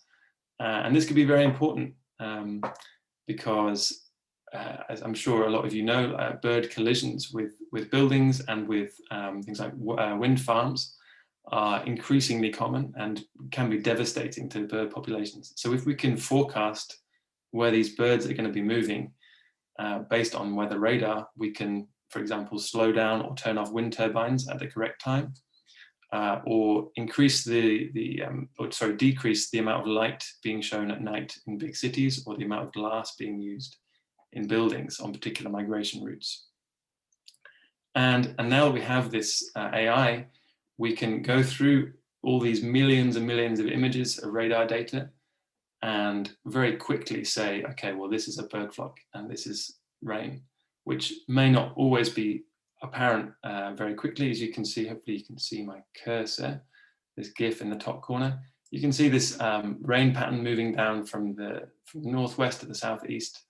And all these arrows pointing here are actually bird flocks descending to their breeding grounds or their roost sites. You can see them kind of coming down from the atmosphere onto the ground. And this kind of data would take a long, long time to sift through. But now we're able to build up these big data sets from 1999 to 2018 and actually kind of forecast and show how migration patterns have changed just using radar data. And this particular algorithm called MistNet, published in 2019, can very quickly find these bird flocks. Okay, so another example, you'll kind of see a pattern through this talk in that actually a lot of these problems are based on image recognition, which is one of the things that deep learning is really most used for. But there are different kinds of images that need analyzing, obviously. And one of the things we have a lot of are camera trap images, which obviously mostly originally used for mammals, mammal studies, but increasingly it's being used by ornithologists to try and find evidence of rare birds, for example, in locations that are very difficult to survey in a normal way. So we can leave these camera traps out on a trail in the rainforest, for example. And again, these produce, I mean, hundreds of thousands of images over a season. To try and go through every single one of those, and you might be looking for one frame where a rare bird walks through the picture, it would take my entire PhD to try and figure that out. By which time, using AI, we could have already found the right images and then done some interesting things, analyzing movement patterns or biodiversity Particularly, as I said, if we're using this for conservation purposes, speed is of the essence. So we need to do this as quickly as we can. And so just a couple of examples of this. These are both from South America, which is kind of rainforests are often where these things are most important because they're very difficult birds to observe, the ones that live on the forest floor. This one on the top here, this rufous vented ground cuckoo, is scarce, sometimes heard, very occasionally seen, but has now been captured quite successfully many times on the camera traps of the Amazon Conservation Association. And they have now started employing image pattern searching using AI, and they can very quickly go through their photos and say, okay, this number of photos from these locations have the cuckoo, and therefore we can kind of map out where it's distributed within our lands. And the same goes for this Sierra curassow, which until pretty recently was actually thought to be extinct and had not been seen by anyone for decades, I think, at least 10 years. However, from all the historical kind of images, they were able to build up some pattern recognition and spot this bird on a trail somewhere, I think in northern South America. And now we actually know a bit more about its distribution. It's obviously critically endangered, but now, thanks to these algorithms, we know that it's still around. And so a kind of a subset of camera trapping. So we've gone from kind of species level, and now within the last couple of years, people have actually been able to very successfully identify individuals within birds, which is pretty incredible. If you look at how similar some of these birds are to the human eye, we would have a really hard time distinguishing. So this is actually an example of where AI algorithms actually do the job better than humans could. It's not just on a par, it's actually they are seeing things that we cannot see. And we know that they're doing it right in this particular example because it was using a population of sociable weavers in Southern Africa, which are all ringed. And so they were able to identify individuals of this species, this one here, purely based on their plumage on their backs. And so they have this kind of fairly cheap a camera attached to a feeding station next to one of these giant colonies. They make these huge colonies of all their nests, and they wanted to know kind of how individuals were contributing to the defense of the colony and to the building of the colony. And they couldn't do this unless they know who was who, obviously. And so these Ferreira and colleagues in 2020 were able to show, I think, above 90% success rate with identifying individuals purely based on these type images down here, which has obviously a lot of implications for things like camera traps in the forest and other kind of social studies as well, social studies of birds, important for understanding their behavior and how they may respond to certain things like climate change. And so now we come to my own study field, which is sound classification, which I know I said a lot of these things are based on images, and it might not sound like this is the same, but in fact, as I will explain in a second, this is another example of an image classification problem. This is one of the harder ones for AI, and you'll see why in a second. But the applications of this are actually very broad. So again, I'm hoping to be working in some remote rainforests, deploying acoustic recorders across a fairly large scale. And my own work will be looking at tracking seasonal movements of birds within flooded forests. So looking at how ground-dwelling birds cope with the flood pulse in the Amazon, whereby some of the forest is actually underwater for half of the year. And there's very little known about how this affects movement patterns in certain species.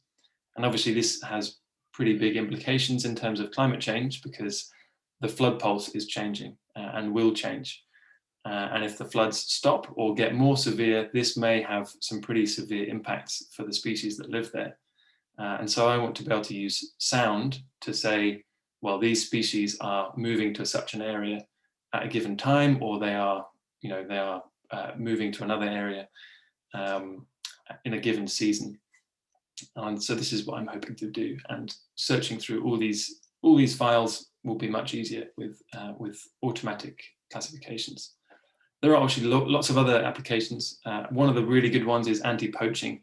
So gunshots are actually very easy to detect in audio files, obviously, and which makes them very easy for an algorithm to learn and distinguish from any other sound because they're so different. And now actually people are able to have a real-time classification. So they have these acoustic recorders linked up to satellite, and they will feed information back to the laptop in the university or wherever they are, and be able to say, okay, gunshot in such and such a place and such a time, and they can track the movements of poachers in this way, and are able to better deploy local resources for anti-poaching purposes. This is a pretty cool application of AI, I think. I also did some stuff with territorial behavior in the presence of road noise in the UK, which is where I'm from, if you hadn't guessed that already. This year I'm looking to look at migration timing of birds. So peaks in migration can be detected by peaks in vocalizations in birds. And I'm hoping to be able to use this feature to kind of look at how birds spend their time when they arrive in this part of Florida, when they're migrating through, whether they spend longer in urban areas, for example, because of various resource availability, or whether it's the opposite of that. And this can be done through acoustics, I hope. And so just to give an example of why this is actually quite tricky for AI, Northern Parula, for example, I'm sure you're all familiar with their sound. And the reason I said it's an image classification problem is because sounds can be converted into spectrograms, these representations, which are then fed into the algorithm. So, sorry, just see the chat here. Okay. Yes, so these images can then be put into an algorithm, but the problem is birds very rarely get the memo that it's easier to classify a species if there's not another species calling at the same time. And so this is a very simple example of two species calling at once, the red-eyed vireo. But if you can picture like an Amazon rainforest where there's 100 species calling within 5 minutes, this presents a great challenge because the image is changed. So that was a kind of a summary of what I'm doing within the field. But how about outside of kind of pure research in universities? So public use of AI, which I'm sure you've all talked about, things like classification of images, Google Photos and social media, shopping trends, and slightly related to the acoustics thing is song recognition, which is actually a lot easier than birdsong. I've often talked to people about this and they say, well, but we can recognize songs so easily. How is it so difficult to detect bird species? And that's kind of linking back to all the birds singing at once and there's noise sources. So what about other applications? So I talked a little bit before about iNaturalist, which is something I'd recommend everyone to use. And I think it can be a very good educational tool. So it's a collection of millions of observations, kind of users upload their photos and recordings, curated by experts in their field. So all the information is then classified and often down to species, with a lot of taxa being covered. They have 2 apps now. And hopefully if I am able to share, I can put this in the chat actually afterwards, this link to iNaturalist, the teacher's guide on how to use it for a class. And they have 2 main apps, the iNaturalist app on the left, which can be used to kind of upload your findings, and then the Seek app, which is much more based on kind of pure AI algorithms. It's more kind of a bit more beginner friendly. And both of these employ AI to suggest what species you might be observing. And this is based on just observer data. And so obviously the more data is uploaded, the better the algorithm becomes. And it also has these things like projects where you can go out to your local area and see what other people have seen, or kind of set yourself some challenges, see a certain species in an area, for example. And this is just an example of the park near my house. All these observations have been made by different people, and you can see what's around. And AI really feeds into this in a big way. And then my personal favorite, which is actually a fairly recent discovery, is BirdNet, specifically for bird sound identification. And as I said, this is quite a challenge for AI sometimes, but we're getting pretty good at it now. The Cornell Lab of Ornithology is kind of taking the lead on this. This is a free app as well. Both of these apps are free, which is, again, pretty amazing. You can record. This is a recording I took yesterday out in my street of a northern cardinal. It took me a few seconds to record it, and then select the part of the recording, feed it into their algorithm, and it suggested very quickly that this was a northern cardinal based on my location and based on the sound. I was actually pretty surprised how well this worked. And then you obviously, if you know what species it is, you can say, yes, this is the correct species. This helps the algorithm then learn. For the next time, it becomes even quicker. And it can even link you to the information on the species that you've heard, which I think would be great for kind of classes as well, to be able to kind of hear a sound and go through the steps of using the AI to identify it, and then see kind of a bit more information about this bird. So there are a couple of really neat applications that can be great, I think, for students to kind of get involved with AI and learn a bit more about how it's being used. I think that's pretty much all I have. So thanks very much for listening. Hopefully you got a bit of an idea about what kind of things ornithologists are using AI for now. This is me recording some birds in Panama. So thanks very much. That was awesome. Thank you so much. It's so great to be able to see application of some of these technologies and how they're being used in research and in the field. So we really appreciate that. I think I told you before, I have an affinity for birds now, and learning more from you through this process and what you do just makes me that much more excited to go out and use some of these apps and other cool features that implement the AI and birding. So thank you for that. We're going to jump into our next speaker, and there'll be time for questions for both of them at the very end once again. So without further ado, I'm going to actually introduce you now to Josh Peoples. He is also with the University of Florida's College of Engineering, much like Dr. Waysum. He's going to be talking about his application of AI to investigate seafloors, so of the ocean. So we're going to go ahead and turn things over to him now. Great, thank you, Stephanie. So hello everyone, let me share my presentation.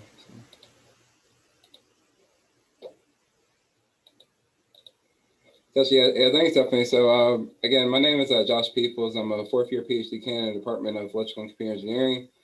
And so actually, Stephanie named one of my applications of my general topic, which is artificial intelligence for texture analysis. So we'll get into how am I using that for different applications. But again, I want to thank Brian and Stephanie for the invitation, and thank you all again for coming out for the talk. And so just to, before I get into the talk, I just want to give you a little bit of background about who I am as a person. So again, feel free to call me Josh. I'm originally from Alabama.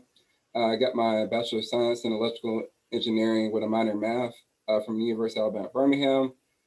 Again, I'm a PhD candidate at the University of Florida. And interesting fact, I have a twin brother, and we're both really big sports fans. So yeah, you can definitely catch us at a football game. So again, before we get into the heart of the talk is, I really want you all to take like 3 major learning objectives, which I think it was well covered, especially like Nick did a great job in covering this. And, when and why would you want to use AI? What are the broader impacts for AI in terms of improving a better quality of life for us as humans? And also in particular, again, to 2 applications that I'm using texture analysis for, or for using AI for my work. And so what's our artificial intelligence? And I know y'all have heard varying definitions as well as Nick mentioned this. So again, there are several different definitions, as he mentioned before, that this term was originally coined in the 1950s. One definition I like to kind of like summarizes the idea is that we, we're creating these machines that are hopefully capable of performing tasks that are normally executed by humans. And so, I'm sure we heard it, we've seen different movies where it's like, oh, AI is going to take over, replace us as humans, but that's not the idea behind AI, right? Is that we want it to really work in tandem to hopefully improve, work in tandem with AI and us to improve performance on different tasks that we have. And so, as was mentioned previously, there are different subfields of AI. Particularly what I work on is machine learning. And then, so we'll get into what is machine learning. And then, so machine learning is having computers perform tasks without being explicitly programmed to do so. Or another way to say it is giving computers the ability to learn. And so, as covered in the previous talk and other, I'm sure as well, is that like what we want to use on this. And so we live in this age of big data. And so we have like a lot of information to process, right? And so it can be difficult for us alone to just process this information accurately as well as in like a timely fashion.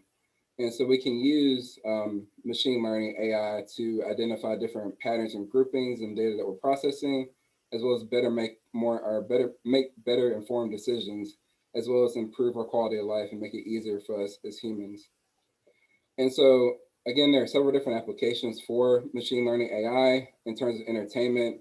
You know, we have like a video game usage, as well as, you know, Spotify, Pandora, Netflix, different entertainment sources, as well as high risk applications, including medical disease diagnosis and autonomous vehicles.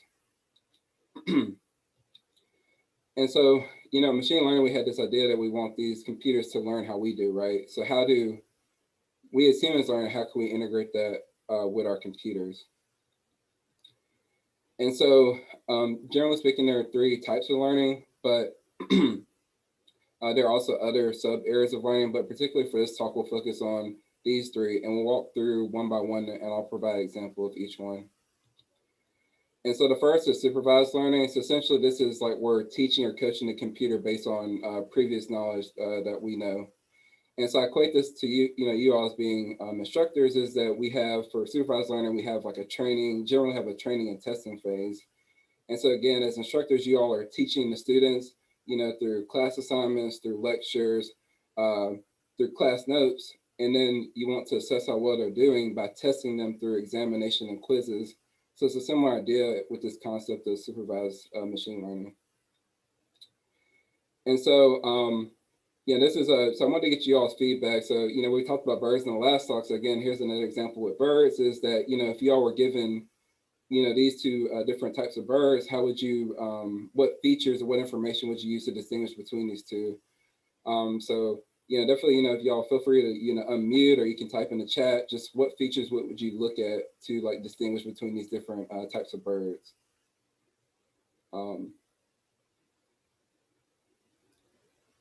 Yeah, beak size, right? That's a good one. Color, right? That's really important. Beak morphology, right? So there are different ways that we can, you know, visually, us as humans, that we can distinguish between these different bird types. And, you know, the most important thing, so what y'all are doing is something that we do, which is called feature engineering. And this is selecting and choosing the most important information to try and accomplish the task at hand. Or as Nick mentioned, this is also image classification, distinguishing between these different bird types. And so the second one, which is interesting, is that instead of like coaching or training the algorithm, we just allow it to freely learn or identify different patterns and groupings in the data. And so we had that idea that the algorithm is free to learn. And so again, here's another example. I just want to get you all thoughts, is that if I gave these images to you, like of these different sports balls, how many different groupings would you all like, you know, organize these? Is it 1? Is it 2, 3? You know, what are your thoughts on how you would group these balls? Right, 3. So I'm assuming 3 in terms of like the, you know, you could do like color or like different sports. Yeah, so 3 is a common answer. So there are a couple ways to group it, right? So we could do it 2, where we have like these oblong shapes with the football and these circular shapes with the baseballs and basketballs. Also, we do in terms of color by sports. So the thing with unsupervised learning, there are multiple correct answers, and it just depends on the task that you want to perform for this unsupervised learning. And so going to the last one, which I think is really interesting, it's been used recently a lot, is this idea of reinforcement learning. And so I equate this to like when we were learning to ride a bike, at least for me, you know, growing up, it's like, okay, I'm riding the bike properly. If I fall off, okay, I got hurt, I'm not gonna try and fall off again, right? So it's just teaching the algorithm to learn by mistake. So we had this idea of a award and penalty. And so two cool examples that I want to show you all was that, people are using this for video games. So I don't know how many people played Flappy Bird here, and that's like way back in, not as popular now. But actually, people were able to train algorithms or games such as Flappy Birds, also Pac-Man, and you just allow the machine to learn how to navigate the path, and eventually it achieves this high score, through many iterations of trying to navigate this difficult path. And then, right, yeah, Mario 2, right? Yeah, so there are a lot of different examples with this. And another one that I thought was interesting, I saw on social media a while back was Google had this AI trying to teach itself how to walk. So it's interesting. It's kind of like, when we were humans, like we were like, growing up trying to figure out how to walk. And then they did like a similar situation and, okay, let's try and see if this AI algorithm can eventually teach itself how to navigate this difficult path and like learn how to walk and, go through the course that they had set. So again, this is just a brief introduction of the different types of learning, generally speaking, that we could use for machine learning. And so now you might ask, so Josh, like, how do you use AI for your work? And so I mentioned before that my work consists of artificial intelligence or machine learning for texture analysis. And so one thing that you all did, I mentioned before with that activity of distinguishing between the different birds is this idea of feature engineering. And generally for images, there are three categories. There's color, shape, and texture. And so when you hear a texture, if you look in the literature, there's not really an agreed definition for texture. And reasons why this occurs is that depending on the application being studied, texture can take on different meaning. And so again, like I Stephanie mentioned, like one thing I work on is, doing C4 texture classification. And so like, we're taking these images and we say, oh, like, let's try and see, okay, this is sand ripple, this is flat sand, that has a certain definition of texture. And also, in terms of doing medical image diagnosis, there's different definitions for texture and also autonomous vehicles. And so again, even though there are varying definitions of texture, how do we capture it? But there's a shared definition. In that this idea of texture that we have as humans is that it's important to look at different patterns in local areas or spaces in the image. And so to give an example, one thing that you and I can see visually clearly, these are two distinct images. And so one thing that our eyes are doing is that we're picking up this pattern of black and white pixels in these different spatial locations. So here, I can see like this alternates in this region here, as opposed to this image is, homogeneous here, homogeneous here. So there's different patterns in these two images. And so the work that I'm working on now for my dissertation work is the development of this histogram layer for AI, particularly for deep learning models. So as Nick mentioned before, when you hear like AI machine learning, particularly people are talking about deep learning. And the beauty behind deep learning is that it automatically learns features, because as you can imagine, for different tasks, trying to come up with different features, it can be difficult for us as humans to select the best representation of the data. And so one thing I'm working on now is I'm developing this histogram layer to try and learn more directly texture information as opposed to these previous deep learning models. It's going to go through this example is that we have an input image and we have three different values. So we have 1, 2, 3. And again, remember for the images, for us as humans, we're looking at these local patterns. So I'm trying to simulate this movement that we're doing with our eyes and collecting shared values that are common in the image. So for example, for this, I just simply count the number of ones. So we have like 1, 2, like 4 ones in this image. So there are 4 ones in this small area. Count the number 2, count the number 3s. And this is what I'm trying to integrate more directly within these AI models. And so, again, I think the beauty of AI, and I'm sure a lot of people can attest to this, is that there's like a lot of chances for collaborative work. And so I'll introduce 2 practical applications where I'm using AI, particularly using like it for texture analysis. And so this is a collaborative work between 3 departments at UF, and we're working on doing medical image segmentation or adipose or fat tissue identification. And so the group that we're working with, they are designing biomaterials, which biomaterials are the synthetic or man-made material for use in making artificial organs to replace bone or tissue. And one thing that they want to look at is designing these biomaterials for soft tissue injuries and disorders. And so one thing that they give us, since we're working with images, they give us these histological images. And so these capture cell, tissue, and organs that we see through microscopes. And so for this image on the left here, these little pink nuclei or circles there are capturing like the muscle tissue. And then one thing that we're trying to show is that, okay, once you identify this fat tissue or this adipose tissue in these images, it can be a marker or clear indication that there is possible muscular dystrophy happening. And so one thing that we're trying to do is how can we use machine learning to better quantify this adipose tissue in these different images. And so one thing that we're doing is using this model called UNet, which was introduced for medical image segmentation. And so the idea is once you arrange the different components of the model, you get this U-like structure. And so the two major components that why this why this model works well is that we have like the first part of the network that's learning the what in the image. So the what is this adipose or fat tissue that we want to properly identify. And then not only do we care what's in the image, so this adipose tissue, but we also want to know where it occurs. And so once we go from this compact representation, we want to know where this fat tissue occurs, and then we're able to properly segment and identify this disease or this fat tissue in these different images. And so here's an example, and this is like what's really important, like we're using AI for tasks such as this, is that we have like these different images, and we had somebody go through and hand label. I think we had about 105 images.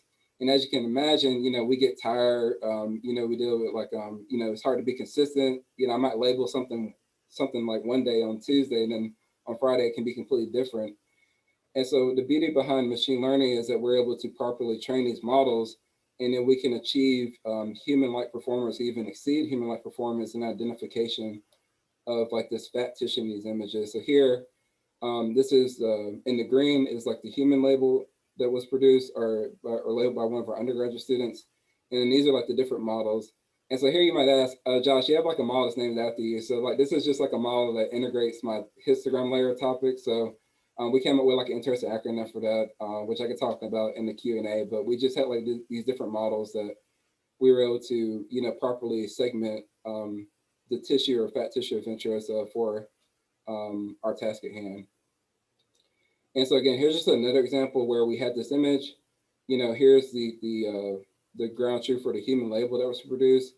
And then, we were able to also have like all of our models learn how to segment it properly.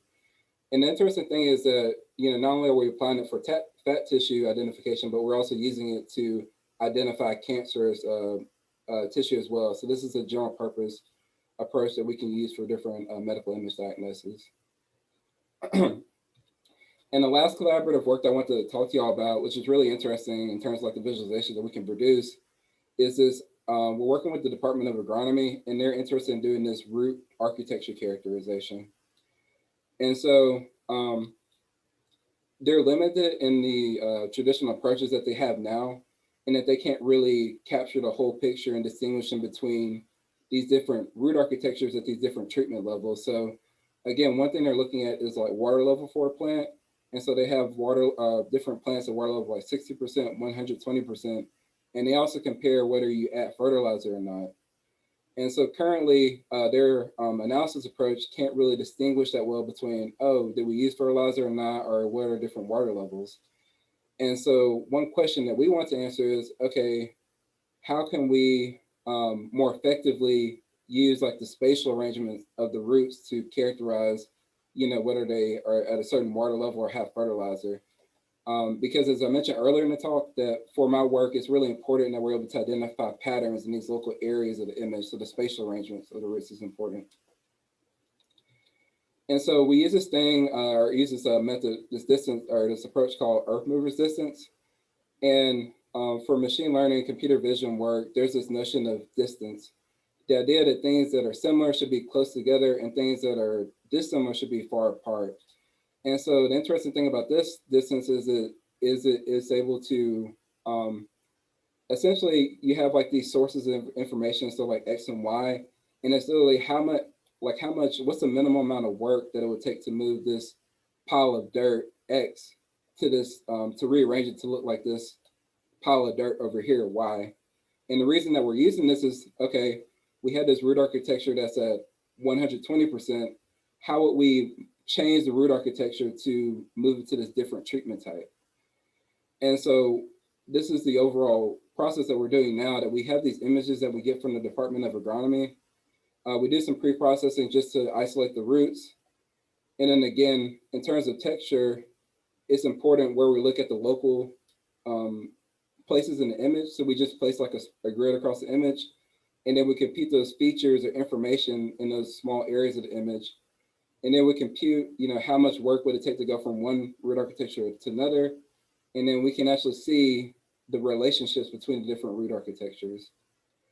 And so here is like one really interesting example is that, through this measure that we're able to, have roots that look similar or close together. So you can see here, we have like these smaller undeveloped roots. And as you go from, right up of the figure, we get to these like more complicated, more developed roots in terms of like the root length and stuff like this.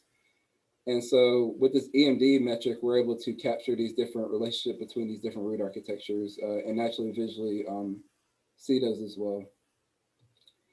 And also another thing that's really interesting, like I said, so with earth mover resistance, we can actually pinpoint where the changes occur in the image. So here's an example. So say we have like this reference image here of water level at 120%. And you can see here that when it's at 120%, it's like the roots are flooded, so it's unable to really grow in this bottom part of the image. And so one thing that we did with this earth mover resistance metric is we were like, okay, let's compute the distance between these different root architectures at these different water levels. And then you can actually show, okay, if I want to go from 120 to 60, this is the amount of change and where that change would happen in the image. And so we're actually able to pinpoint those changes in the root architecture and going from different treatment types. So this is another interesting thing that we were able to show by using like this texture analysis approach for AI.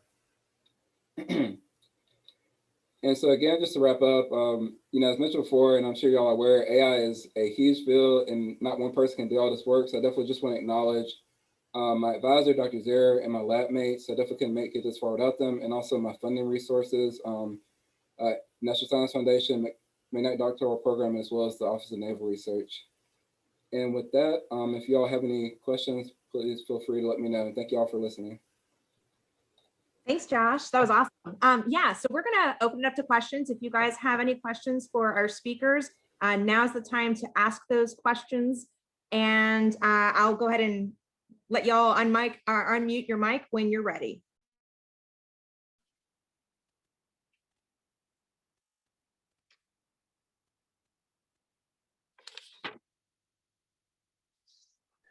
My main question is, so with all basically your research and stuff that's going on with the fields of AI and what most of you have touched on, are you basically finding that the largest benefit is just time and speed in which you can develop trends or come out, have outcomes that help drive? And have you shifted anything based off of those trends, in your research or how you improved your work and stuff? Because I could see in education, we obviously go through test scores and different things like that. And they're always saying, what's the research say? What's the research say? So I'm wondering if you're coming across correlations with that and you're starting to say, hey, look, this is the input, this is the output, and this is actually starting to show better results. So certainly from my perspective, I would say that yes, time for sure, like the speed is one of the main things, but also the scale, I think, is the important thing. Like the scale of the data that we can analyze now is much, much bigger than we were able to before. And that's producing results, particularly with things like climate change, like the effects of climate change now. That's one of the big things we can model on a continental or even global scale. That we were not able to before. And that's just basically pattern searching. So I'd say that was probably the main difference in my field that I've noticed from AI. Yeah. Yeah, I think just to add a little bit, like Nick hit all that. I think also in terms of like high risk applications, because for me, I work on like a lot of DoD projects. So with the Navy, like my advisor also has funding from the Army. So, you know, particularly like for landmine detection or even like a target detection for ONR, you know, we don't necessarily want like, you know, humans actually in the field, but also we're also doing this idea of like assisted machine learning too, in terms of, you know, we have like these, you know, professionals in Navy that can identify these different targets in these images, but, you know, how can we use AI to better assist them? Because, you know, they get, you know, tired, it's hard to be consistent. So in terms of like high risk applications, they're also being consistent more with the results. Just to add to Nick's point about like the processing of the amount of data and time it takes to get a result. So I would also add, I don't do research in the life sciences per se, you know, I'm a learning scientist, but I do use AI to look at people's images of people's brainwaves and recognize and predict this is engagement, this is boredom, this is frustration, and so forth, right? And so I will say accuracy is a big one. First of all, people sometimes can't do the work that machines can do as accurately. And second is sometimes people just can't do it, you know. You have to be really, really well trained to be able to do certain things, right? Like to look at a brainwave or a sequence of patterns and say, yeah, this is most likely boredom, you know? So I'll add that. So the example that Nick gave was identifying individual birds at a feeder. The color patterns are so subtly different that the humans can't perceive difference, whereas the AI algorithm can do that. Would be an example of what you just said, Pasha.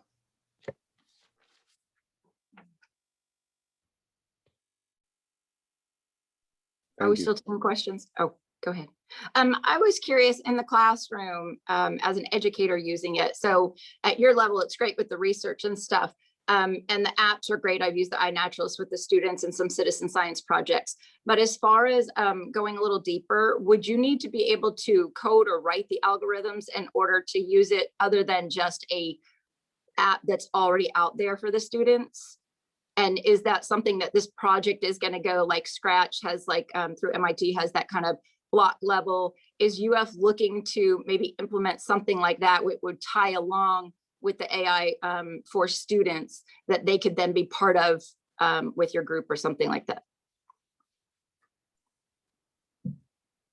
So I can quickly kind of say, again, I'm an educator just like many of you guys, and I work a lot with K-12 schools. There are interesting tools now that do not require coding. So a lot of these frameworks use very well validated models. And some of these tools, like Google, for example, has a tool called Teachable Machine that I will actually show you later today. And you can totally use that one with students. You can train a model using, you know, 100, 200, 300 images or sound files for that matter, Nick, because it takes audio data as well. And then, yeah, it will do the classification for you. There are some interesting tools out there. Okay, wonderful. And you're going to go over some of those later? Great. Thank you so much. I had a question about errors in this. You know, statistics, we always try to put in some error rate, you know, rates. You know, especially like the bird sounds or something like that. You couldn't possibly catch, if there was an error somewhere in the algorithm, you couldn't possibly catch it through all the, you know, again, billions of bytes of data that you're putting in there. So do you guys account for that when you're running some of these AI programs? Is there an error percentage, or I'm just curious if that comes up? Yeah, so with like deep learning algorithms, like one of the integral features of that is knowing the loss, like the error rate, basically. And you learn that by having a training set, which is usually needs to be quite big, your training set of data, which you test your algorithm, you train your algorithm on a particular set of data, kind of a subset of your data, and then you apply it to a set of data that hasn't seen before, like your test set.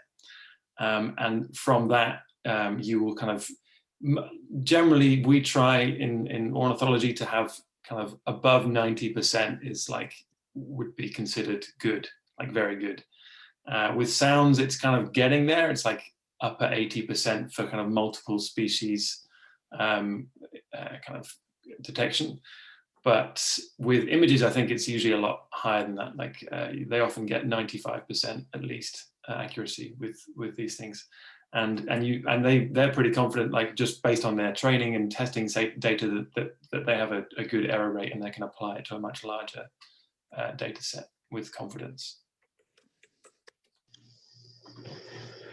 So I'm hearing that there are many tools that are out there that don't require coding skills from students, let's say, who are graduating from high school and going into college. But should there be some curriculum, and if so, what kind, for some basic coding skills to help the students better understand sort of the back end of some of this stuff? This is coming from a paleontologist who is not a computer scientist.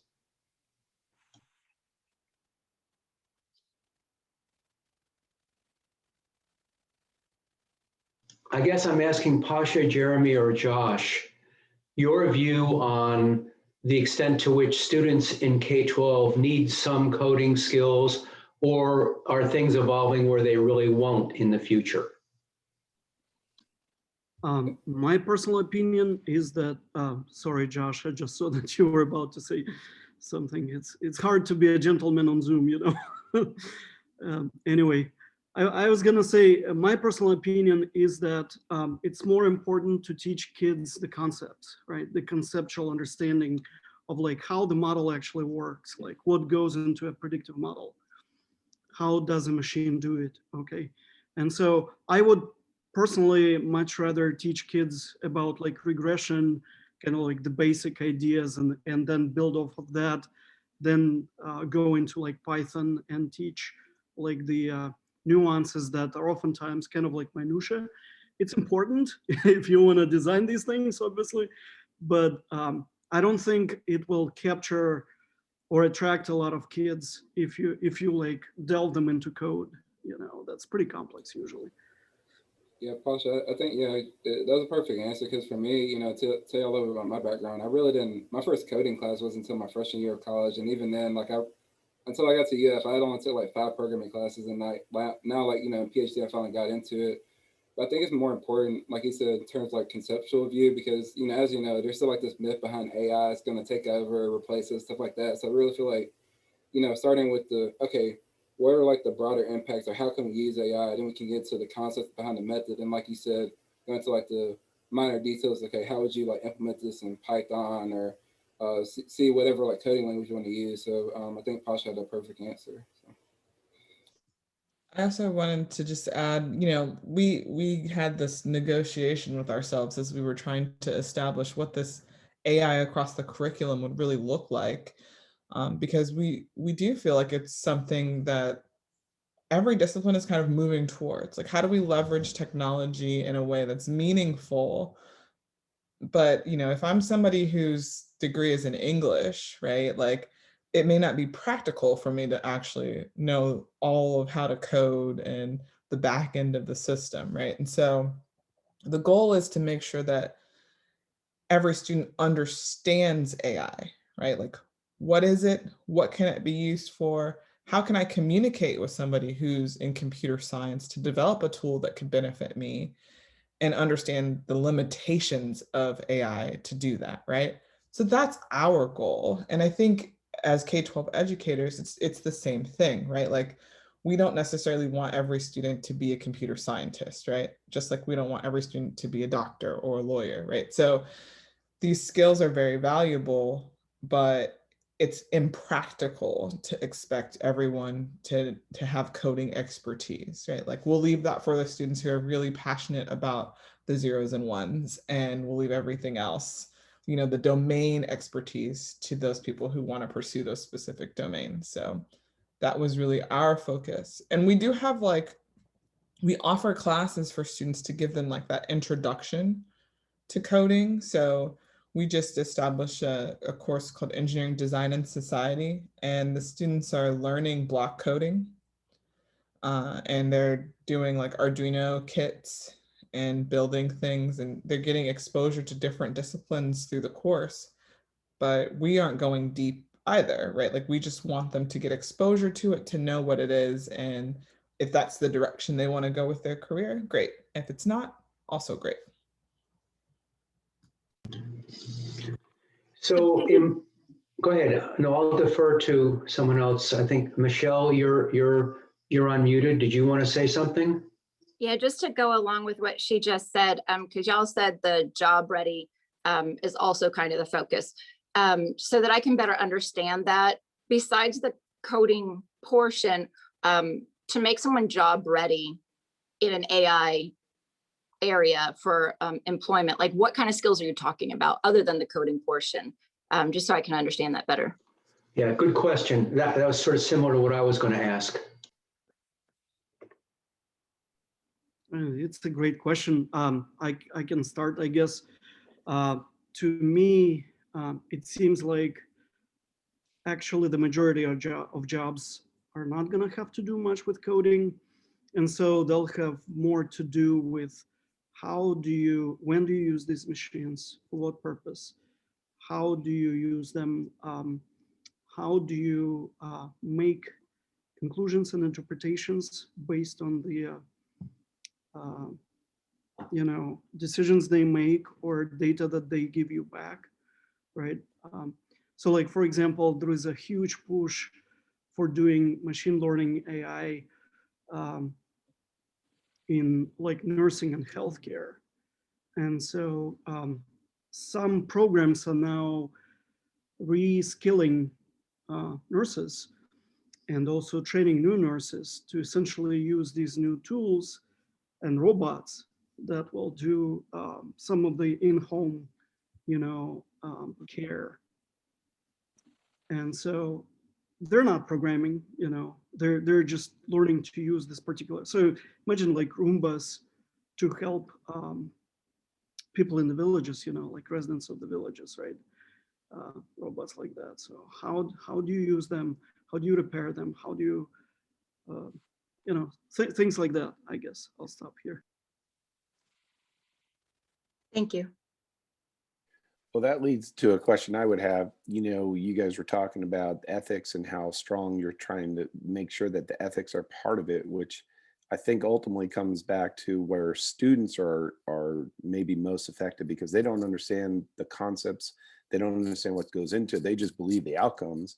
Are you fighting an uphill battle? Are the companies that are out there that have already developed some things for the dollar kind of pushed you guys backwards in what are the data sets and what are the real outcomes coming out, and how hard are you fighting to kind of combat the fact that people already believe that Google's sending you, or Yahoo's sending you, or someone's sending your playlist to you based off of something you don't even know. How many of us already have something you're like, why is that on our feed? Where did I ever show? Yeah, that's an interesting point. Because I know like one big push now, coming like definitely heavier like on the algorithm development side of AI, but it's like you said, we're kind of going backwards where people are trying to develop these. A hot topic now is like explainable, interpretable, or trustworthy AI systems, right? So like a lot of people are saying, okay, you give me this outcome, but like, why are you making this decision? Especially, we've seen cases where there's been bias because people are using AI to make financial decisions like, oh, should this loan go through or not? And is it disproportionately affecting like those in minority representation? So they're just different considerations, like I said. And I like what you said, it's kind of like we're going backwards. Like we got these cool results, but like, can we really explain like why these outcomes are happening? So like I said, there is a push now for like explainable, interpretable, and trustworthy AI systems. So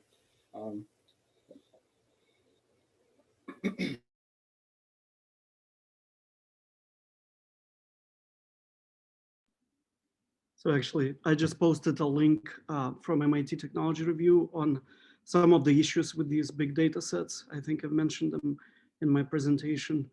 Oftentimes labeling is not correct. Like, I think the picture they use is a picture of a deer that says, what does it say there?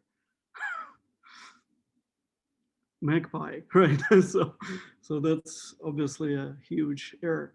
And so a lot of these large data sets have mistakes like that. And if these methods and models that we use for all kinds of purposes are trained using these flawed data sets, then yeah, that's the issue. And this is actually, like, in my experience, I'm just starting to dabble with this too, just for full disclosure, you know, but this is where it gets easier to talk about these things, where you don't talk about some abstract algorithm and how it can be biased or flawed. You look at the data that was used to train the algorithm, and it is usually very clear where the problems are when you start looking at data sets. And so hope that addresses your question, Matthew. Hey, last question. You say we're behind in this concept. Yeah, how much is it affecting us when it comes to the people that are ahead of us? Obviously, are in maybe different mindset or different cultural aspects.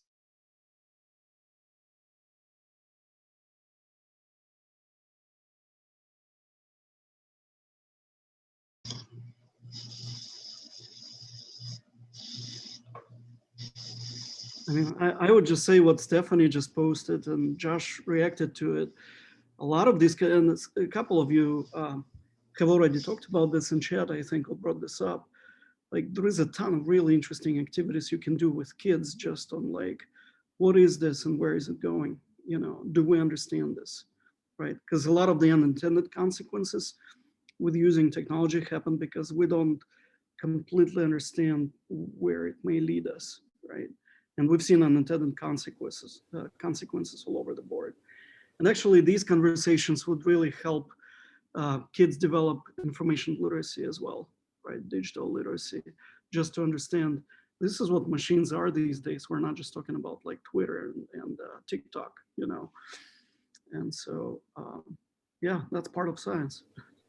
Yeah, I think Matthew, excuse me, just to answer your question, I think like we definitely kind of like we are behind in that sense, but I think also in terms of like, you know, teaching your students that, you know, like we said, it's definitely good to be aware of like the general concepts of AI, but that's why we also need different people in these different areas, because I'm not an expert with like, how should like, you know, legal work with AI, or like, how can we, you know, do these, like, you know, I'm just always like, okay, you know, to false, like, then my algorithm get the highest classification accuracy, right? We're like very like performance metric driven, but there's also a need for people who are experts in these different areas to work in tandem. And that's not like AI. There's so many collaborative, different efforts that you can work on. So yeah, that's just my answer. We're definitely behind, but I think in working with people who are in AI, those are, you know, experts in AI and experts that aren't in AI, I think it's really important for us to work together moving forward. Are there any other questions? We have time for about one more.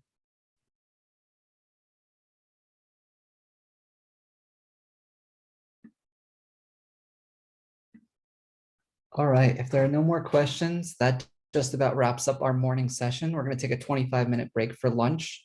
On my clock, I have 12:23, so please be back by what, 12:48 or so, and we'll continue at that point. Thank you all for an amazing morning. I really enjoyed all of our presentations, all of our discussions in the chat. I'm looking forward to this afternoon. Yeah, and I want to say thanks. I want to echo Nick and Josh. Thank you so much for those presentations. They were right on. And thanks for your participation in the Q&A as well. That went really well. Thank you. Thank y'all for having me. Yeah, thanks everyone.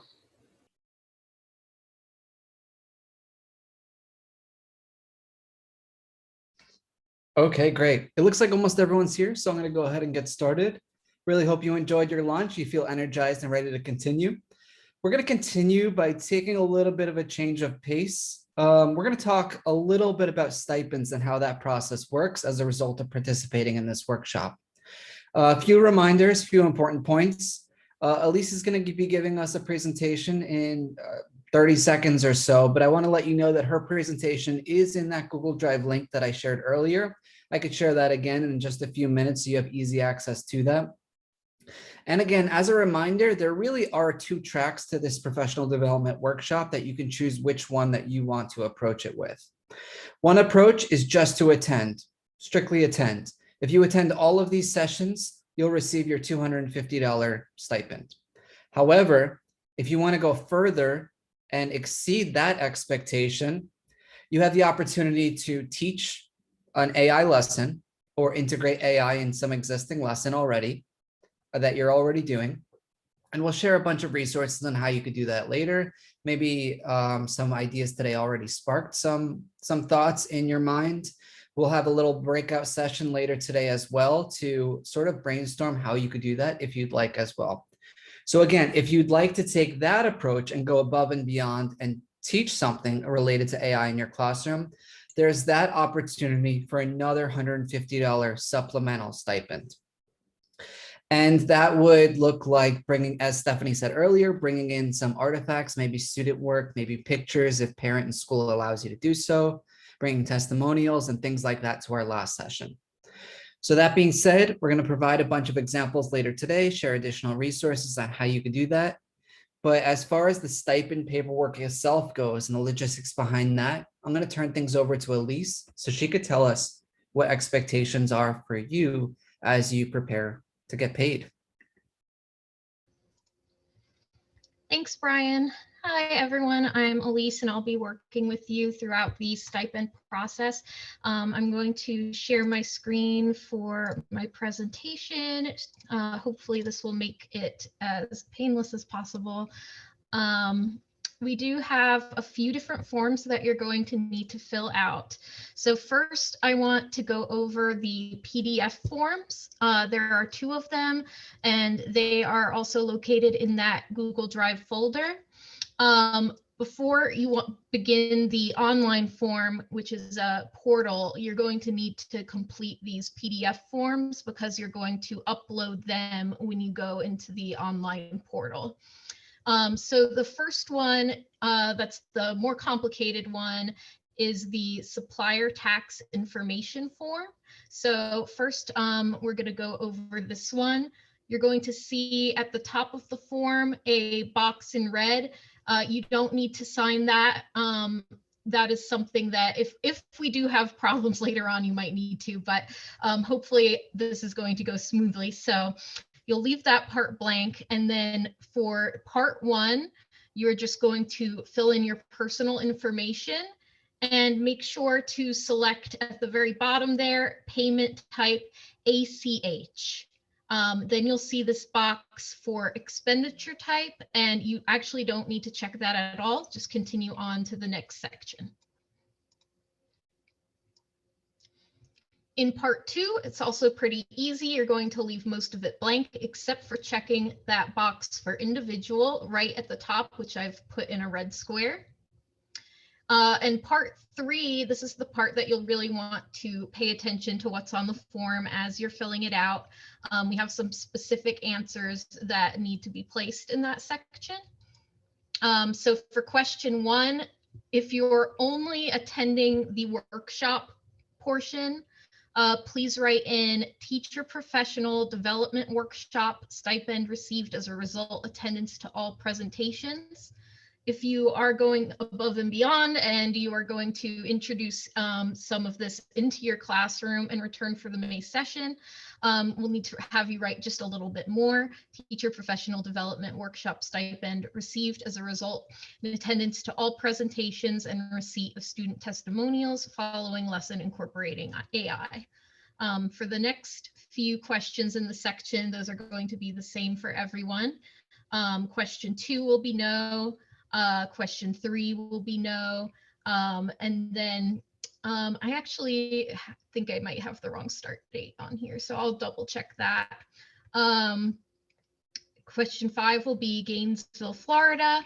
And question 6, as applicable, teacher will report back to the Thompson Earth Systems Institute team on results. So with these 6 questions, you don't want to alter this in any way. They should be the same for everyone with the exception of the 2 choices for question number 1.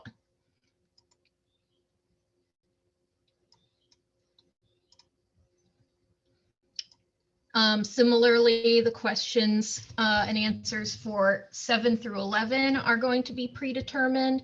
Everyone's going to answer no to questions 7 through 9. 10 is another question that there will be 2 different options. If you're only attending the workshop today, please write in $250. If you are introducing the AI to the classroom content, you're going to get that extra $150, as Brian mentioned. So please put in $400. And question 11 will be the same for everyone, one time based on successful completion of the program. And make sure that you sign this little section at the bottom that can be hiding down there. Most people use a digital signature on these forms, but if you're having trouble with the digital signature, you're welcome to print it out and scan it so that you can sign it by hand. The next form that you're going to want to fill out before you start the portal is the electronic payment authorization form. This form will contain the banking information for the account that you want the stipend to be direct deposited into. This one's pretty simple, so I skipped the screenshots for this. Again, if you have trouble with the digital signature, feel free to hand sign it and scan it before uploading. One thing to note, you'll also want to have on hand to go with this form when you're doing the online portal section is you can choose either of these options. You don't need both. You can either have an image of a voided check, and that can be a photo as long as it's clear, or a scan, which confirms the account and routing number on your form. Or you can use the first page of a bank statement. And there's a few other details there below. Before you begin the online portion, unfortunately, it, as of this morning, seems to only be working in 2 browsers that I tested.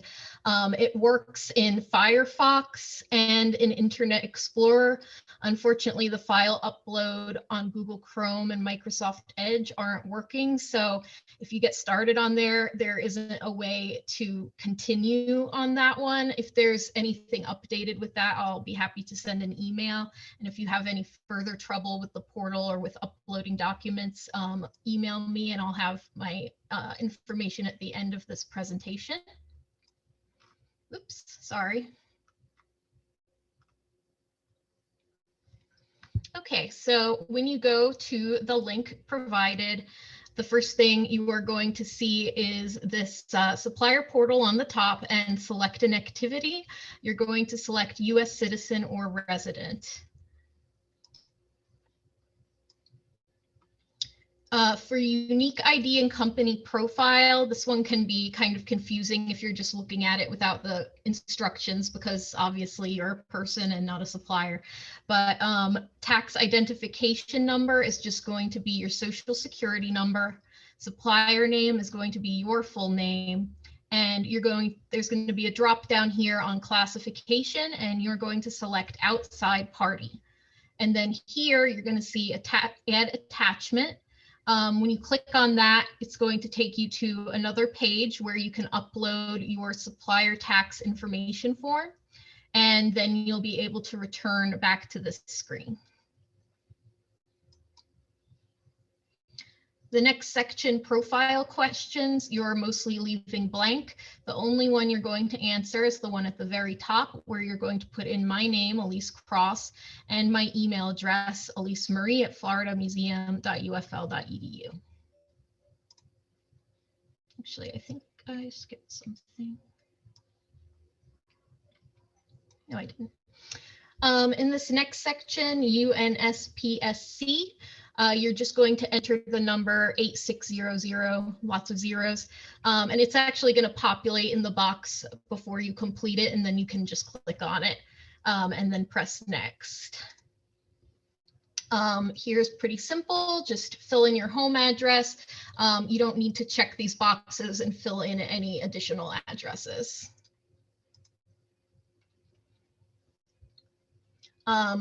This part you can't skip, and it can be a little confusing because of the 2 buttons. So this next section is actually going to come up as a pop-up after you click Add Contact.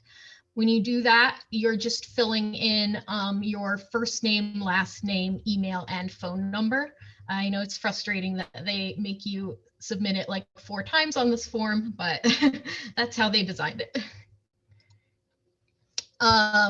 The next step, you're going to put for the ordering address, your primary address, as well as for the remit address, it's going to be the exact same. Enter your email address. The payment method is going to be direct deposit, and supplier banking information is the account information for where you would like that stipend deposited. Next, you're going to attach the remaining forms. So you should just have left the ACH form and the voided check or bank statement.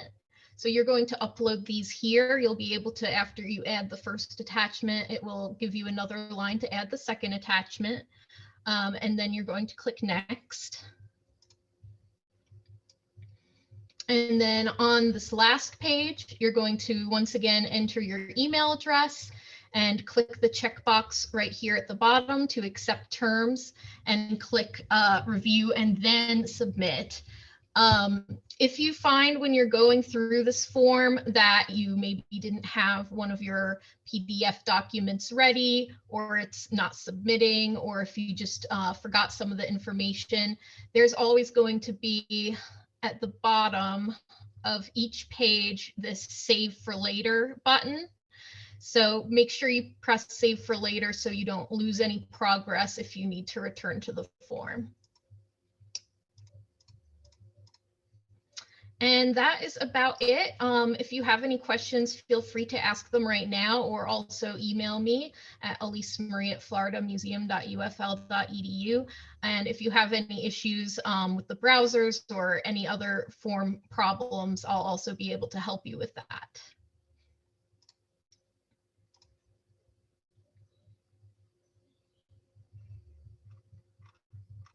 All right, any questions? I'm checking the chat.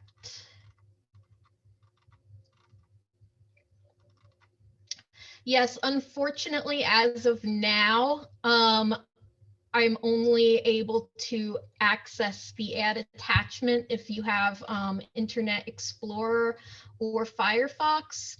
I actually haven't tried Safari, so I can test that one out and get back to you all via email. If you aren't able to access any of those, there is a workaround that we can try. So just email me if that situation applies to you.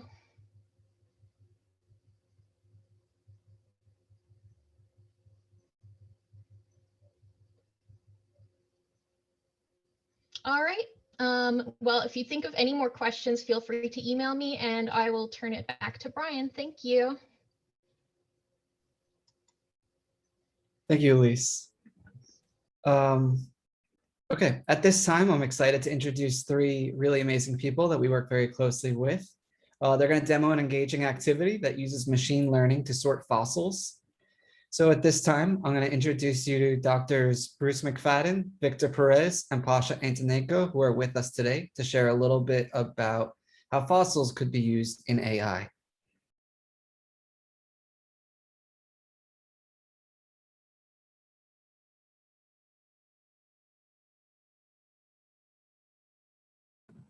Hi, everyone.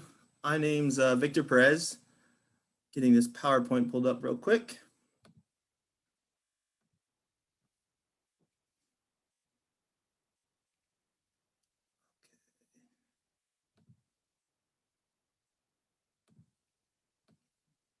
All right, so yeah, today we're going to be talking about continuing this topic of machine learning and natural history, but focusing a little bit more on paleontology. Hopefully everyone can hear me well. So I think you heard about iNaturalist a little earlier today, but I just kind of wanted to start here. So how is machine learning being used within iNaturalist? So when you use iNaturalist, you're uploading an image of any living organism and trying to figure out what it is, basically. So you upload that picture, and then within iNaturalist, you have this option where it says, what did you see? And it says view suggestions. So essentially what iNaturalist is doing is it's looking through a collection of all these other images, and it's looking at your location data, and then it will provide these suggestions of what you potentially saw, and it will say either visually similar or seen nearby or some combination of the two. But you also might get a comment like this: we're not confident enough to make a recommendation, but here are our top 10 suggestions. So essentially, machine learning is giving you an indication of what you saw, but not necessarily giving you a definitive answer. It still kind of requires a human to kind of make the decision in the end. And then after that, once you've kind of determined what you've seen, an expert actually verifies your identification before it gets marked as research grade. So even though machine learning is involved in this process, it's still kind of mediated through people. But when we turn to paleontology, we have kind of a different challenge. So a lot of people don't realize, but paleontologists don't use the same definition of species as a biologist. So when you're talking to a biologist and they refer to a species, a species is typically defined by its DNA, its ability to reproduce, and the external anatomy. However, paleontologists use another term called morphospecies. Morpho means shape. So this is defined by the shape of typically elements of the internal anatomy. So we have these different parts of the body preserved as fossils. So there's actually a lot more variability to what we could be looking at when we're trying to identify species. And when we look at the fossil record of sharks and rays, because their skeleton is made up of cartilage, the aspect of their body that preserves most readily is their teeth. So there is a very diverse assemblage of different teeth for cartilaginous fish, sharks, rays, and chimera. And you can see they have different shapes, and we use these different shapes to try to identify different species. In particular, these are some of the terms or features we might look for. So a tooth has two parts to it. It has the part coated in enamel, which we call the crown, and it has the portion not coated in enamel, which anchors the tooth into the jaw, called the root. So the shape of the crown and the shape of the root could be characters. Presence of serrations could be a character to identify a species. Lateral cusplets, the shape of the root lobes. So we're looking at all these different elements of the shape of teeth to identify them. And kind of at the initial stage of identifying something, it's going to be a relatively subjective description. But there's other ways that we can actually look at diversity. So if we're just looking at evolutionary relationships, we're going to basically compare our morphospecies to what's alive today to kind of put it within this tree of life. But another way to look at diversity is called functional diversity, which is basically how a species interacts with its ecosystem and the other organisms within that habitat. So one way in which we've looked at functional diversity in sharks and rays is by assigning a tooth function and then inferring the diet from that tooth function. So there's 5 classic tooth functions that are typically assigned to sharks and rays. So the first is cutting, which are broadly triangular teeth and typically are serrated. So these will feed on medium to large fleshy prey. Then you have grasping teeth, which are very narrow, often have these really elongate root lobes and little small lateral cusplets. So I like to relate the cutting tooth to a knife and a grasping tooth to a fork. Then you have crushing teeth, which have a large surface area and will feed on hard-bodied prey like crabs and clams and snails. Then you have clutching teeth, which is pretty similar to grasping, kind of a very narrow crown,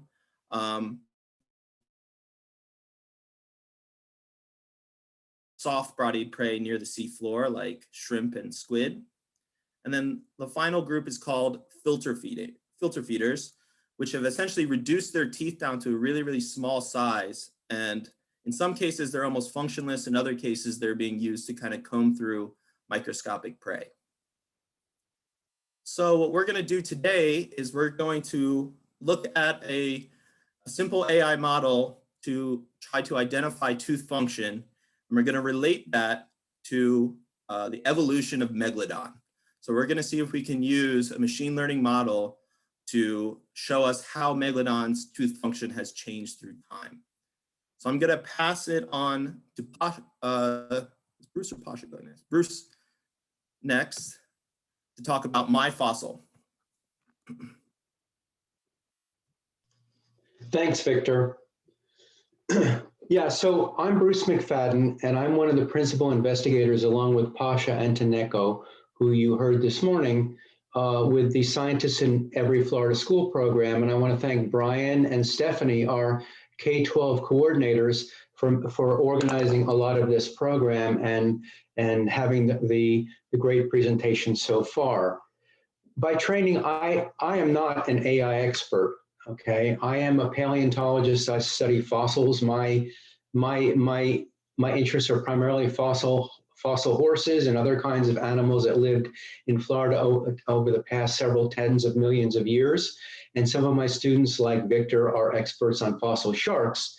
But fossil sharks are very engaging because younger learners can identify fossil sharks fairly easily. Yeah, that's a fossil shark. But we want to use AI to help students understand how machines can identify shark teeth. And Pasha will be talking about that in just a few minutes. But I want to show you a resource that we have developed over the past 7 years that has photographs of fossil shark's teeth that you could go to and use if you decide that you want to try out some of these techniques in the classroom. And this site is called MyFossil. And let me share my screen, and we'll go right into the site, and I'll talk a little bit more about it.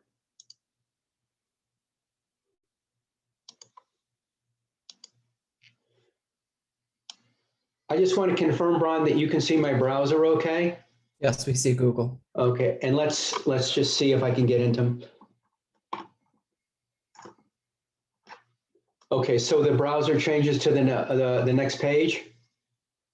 We're good then, right? Okay, good. So this is a project that Victor and I and Mackenzie have worked on for years, and basically it's a national network of people who are interested in paleontology. It's not just professional paleontologists or students, but it's also amateur paleontologists, and we have a considerable K-12 following, both on our website, but also through social media. In fact, we now have more than 25,000 people that in one way or the other connect to this project called MyFossil, and we are doing what's called social paleontology, or having developed a learning community or learning network. Really, it's a place for our purposes, and why you should care about this is a place to understand where to go to look for images of fossil sharks that you could use in the kind of activity that Pasha will be talking about in a few minutes. Okay, so I'm on the home page. This is an actively growing site. You can see it over the past 30 days. We have over 400 people that have joined our site just in the past month. We have almost 7,000 people on a website.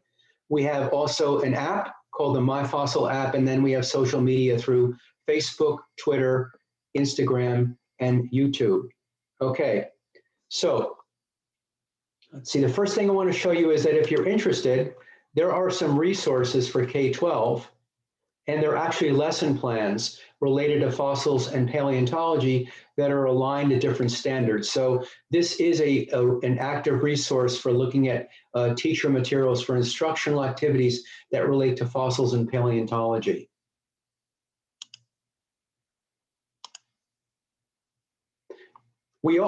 I'm sorry, I have to sign in, otherwise one of the functionality is not going to work. Hold on. All right. If I didn't sign in, then I wouldn't be able to download as easily the image of the megalodon. I would have gotten stymied. So you have to log in. You have to join the MyFossil portal. It doesn't cost anything, and the sign up literally takes just a couple of minutes. But you have to sign in order to use the complete functionality of the site. So let me sign in.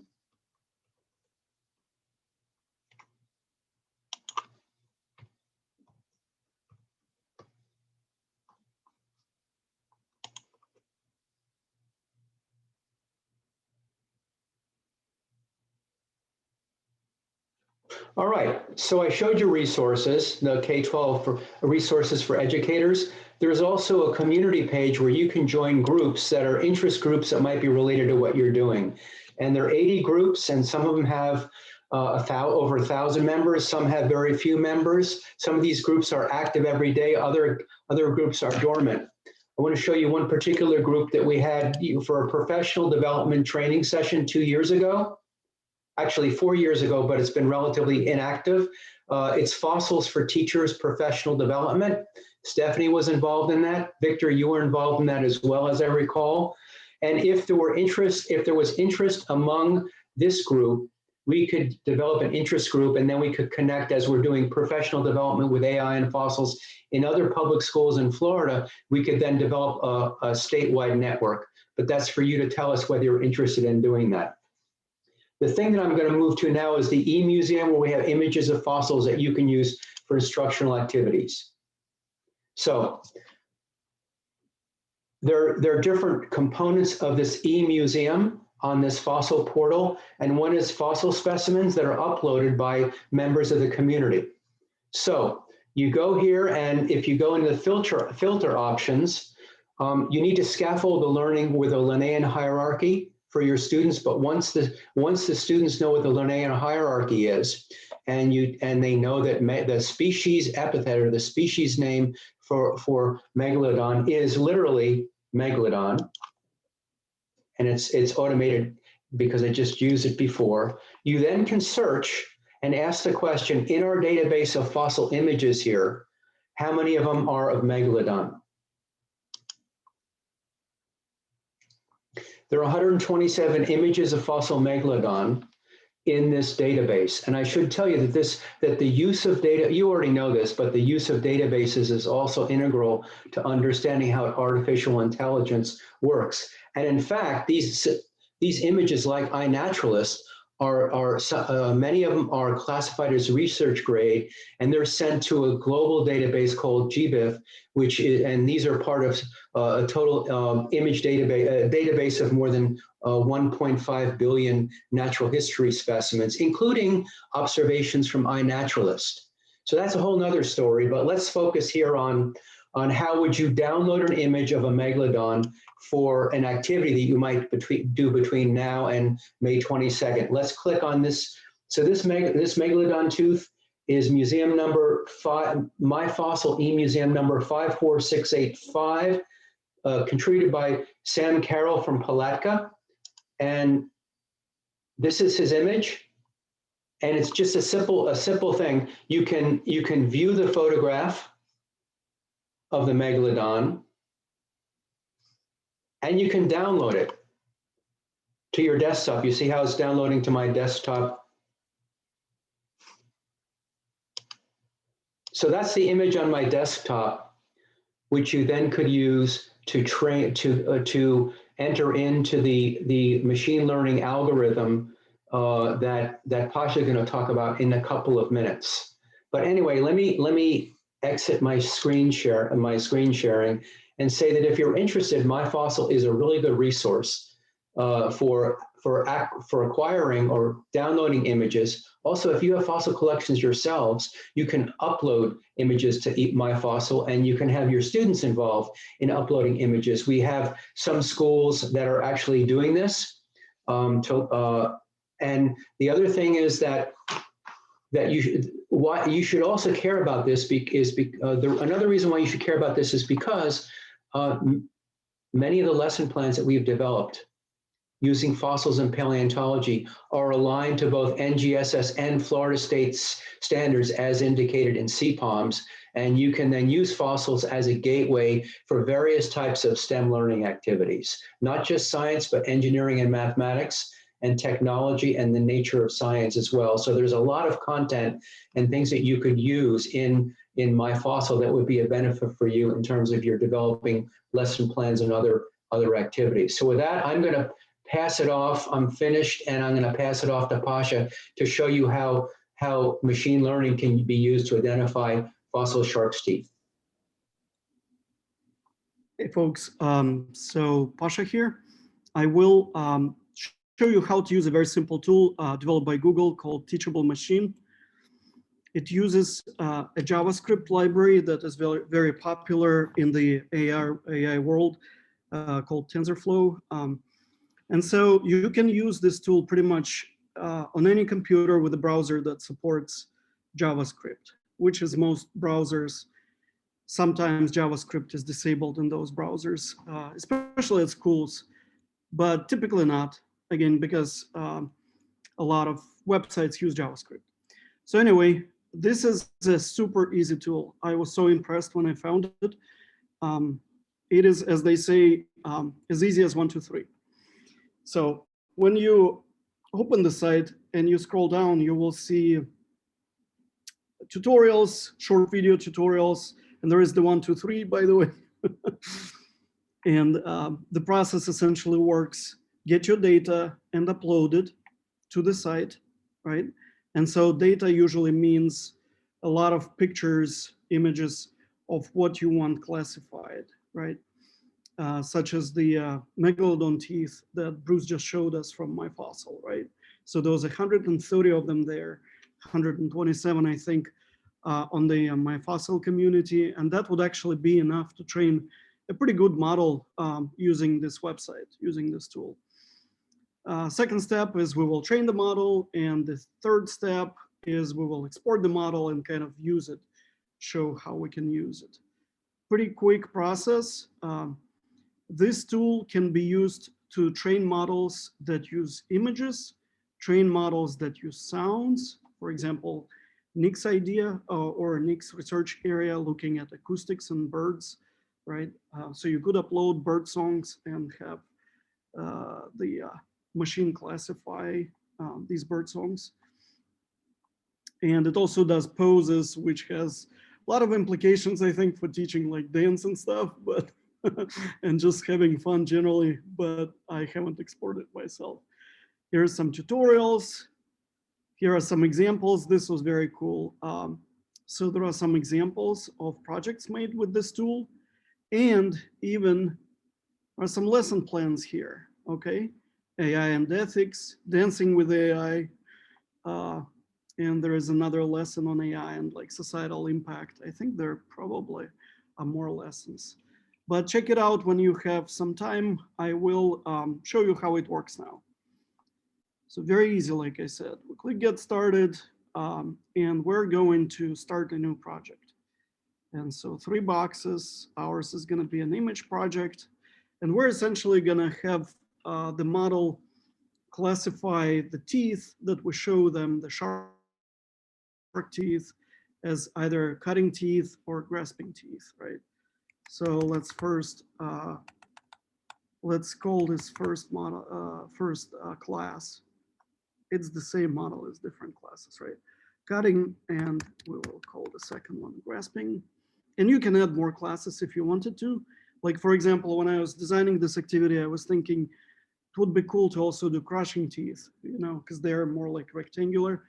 But I actually had trouble finding good data sets that had a lot of different types of crushing tooth images, but that would be another cool one to include here. So the next step is to actually add our image files, right? Image samples. There are 2 ways to do it in this tool.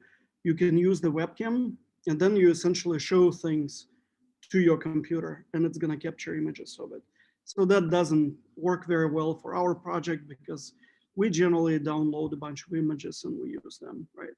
So I am going to click the upload button, and I'm going to choose images on my computer that I've already actually downloaded for today. And so here are the images I will be using. You see a lot of them have just basic teeth on a black background. These are all examples of a cutting tooth. But to train a better model, it's actually a good idea to use images of teeth in different, from different perspectives, right? So they're not all like vertical. Some images that have like extraneous information on the image, such as this coin here, oftentimes you'll find images with like people's fingers, like here, you know, megalodon tooth, I believe. Textures of all sorts and stuff like this, okay? So I'm essentially gonna select these 100 images, and this is totally doable in the classroom, right?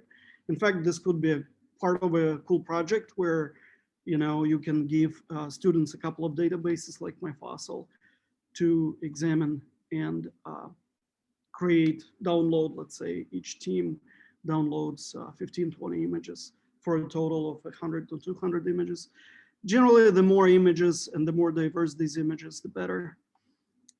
So that's our class 1. Here's our class 2, grasping teeth. And so here we're gonna use grasping teeth. And similarly, I tried to find images that kind of show different perspectives, different colored backgrounds. You see blue. Some are low quality, some are higher quality. Again, some are like that have extraneous information. So let's upload these ones. So these are grasping teeth. All right, cool. And so that's step 1, essentially. Get the data, upload the data. And this is really easy to teach too, because visually, I love how this tool looks visually, because you have your diagram here essentially, or process model, if you will. You can almost like put 1 here, 2 here, and 3 here, right? And so we're training the model now. Once the model is trained, you can actually look at some of the specifics about the model. And if you go to the FAQs on this website, you will be able to read more about what models are being used. Just FYI, it uses neural networks, artificial neural networks, different models for different purposes, okay? So model trained at this point. Do you see how quick this was, right? Google servers, right? And so you can kind of retrain the model if you wanted to. You can read about epochs and how they influence model training, batch sizes. You can specify learning rates. I've used the default specifications here, and it worked just fine for me. You can look at under the hood, like the performance of the model, for example. So for you and some of your students, this might be interesting. So accuracy is a big deal when you train a model, right? And so you can see that we have perfect accuracy, essentially.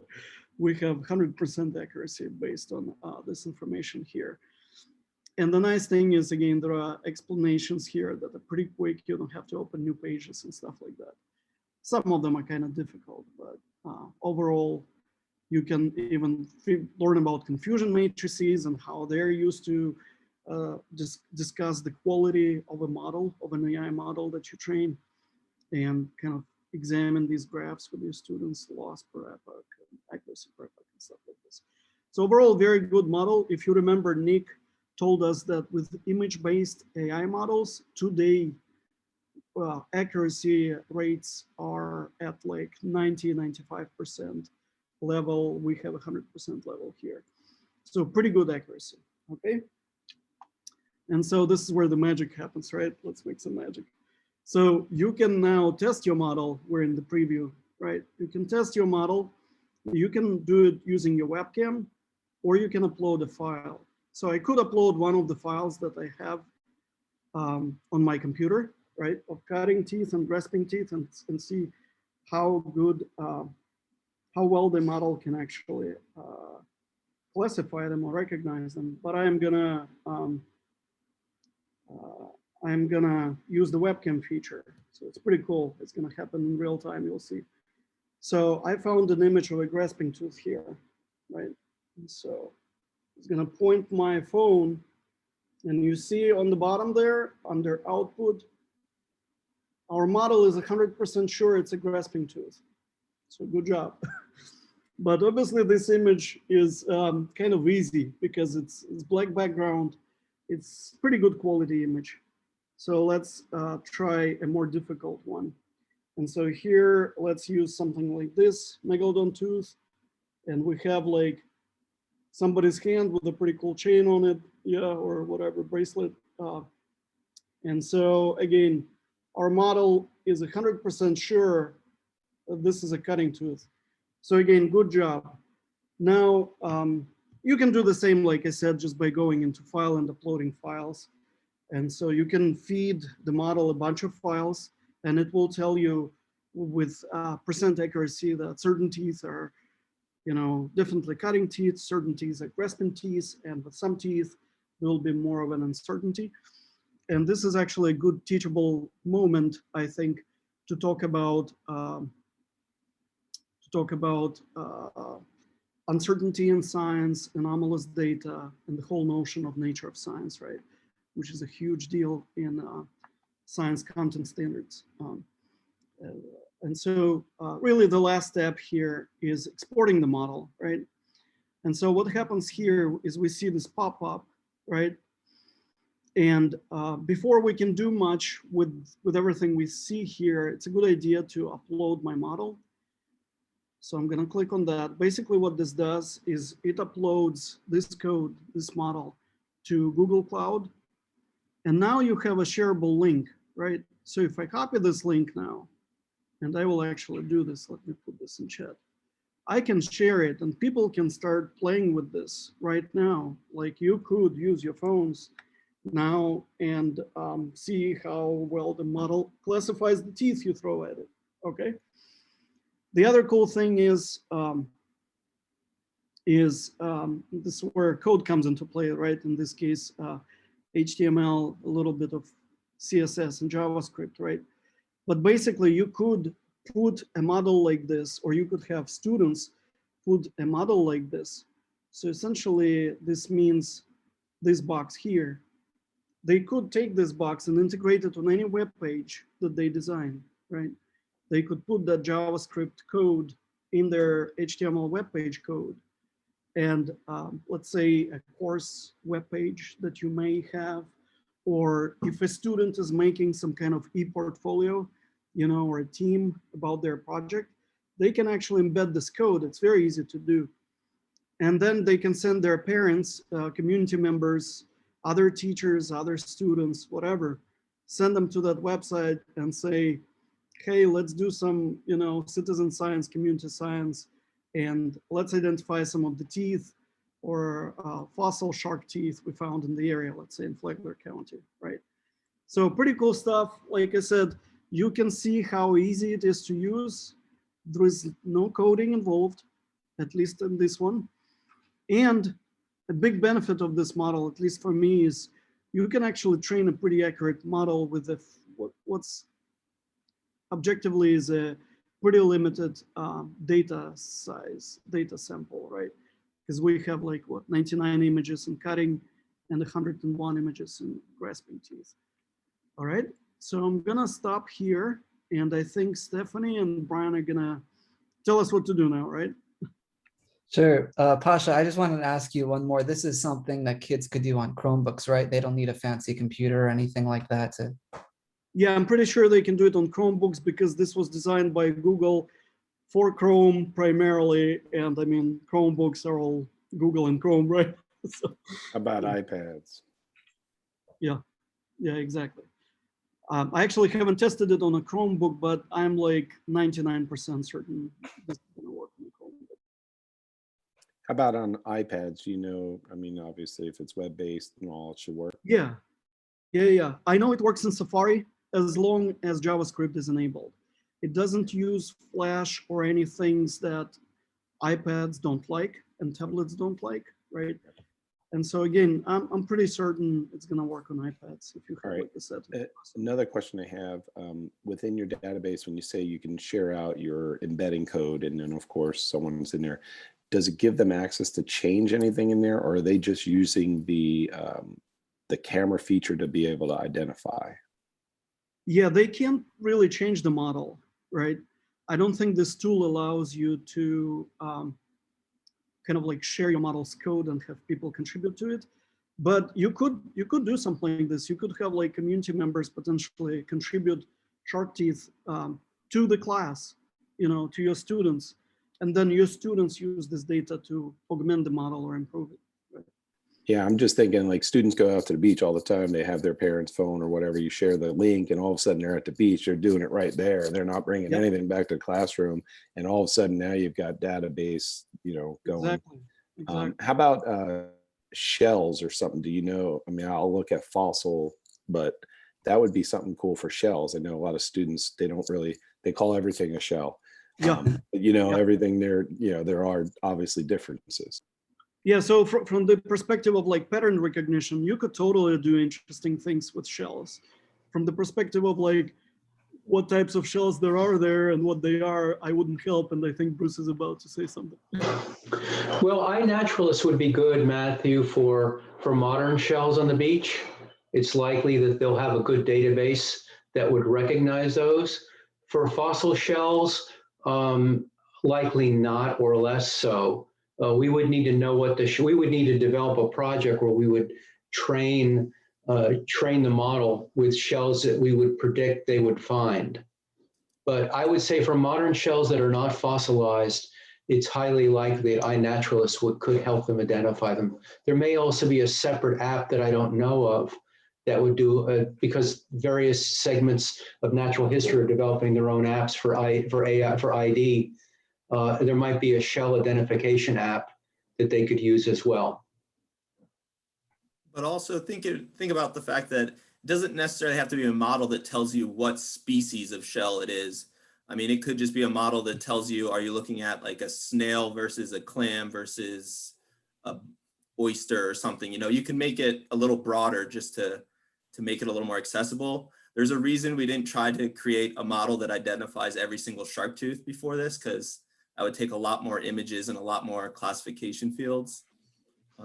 So it's however specific you want it to be, really. And isn't that the concept, Pasha, of deep learning? Whereas if you were to, so what we've done is simplified machine learning, where basically you're just identifying a couple of different things, or it's sort of like the hot dog, not hot dog example, right? That's the simple machine learning. But once you start to ask it to discriminate between or among, hundreds of different kinds of objects, then you're getting into that layered neural network of a deep learning system. Isn't that correct, Pasha? Yeah, exactly. They typically look at like there is an algorithm that looks at shapes. There is an algorithm that looks at color gradations and things like this. Actually, when we were testing a model like this just a few days ago with the CEFS team, we threw at it a tooth that had some color gradation that was actually a cutting tooth. But if you look at color gradation, there was like a bright center that looked like a grasping tooth. And our model actually had trouble identifying it as a cutting tooth, it identified it as a grasping tooth, which again would be cool. Again, it's a cool moment to discuss with kids, just to say, the computer messed up. Why did it make a mistake here? Because this is how the algorithm works. So it's only as good as the data that's used to train it and the algorithm that it uses. So. You want to talk about the how does the computer discriminate or the algorithm discriminate? What features does it look for in the shark's tooth? We talked about color, but color is misleading because of what you just said. So how does it know? How does the algorithm describe for the computer what it's looking for, the characters or the features that it's looking for? So it sounds like this model, basically, it finds the outline of the tooth based on a color gradient. So then it's using shape. Once it's created that gradient, then it's using shape. And that's why if there's a lot of extraneous data, like a hand in the background or a scale bar or something, if that hand or the scale bar is around the same coloration as the tooth, it's probably, the model probably won't be able to differentiate it very well. But that's one of those variables that, if you are trying to make this a model where someone's sitting at the beach and could immediately use it to identify, you kind of need to build that variability into the model.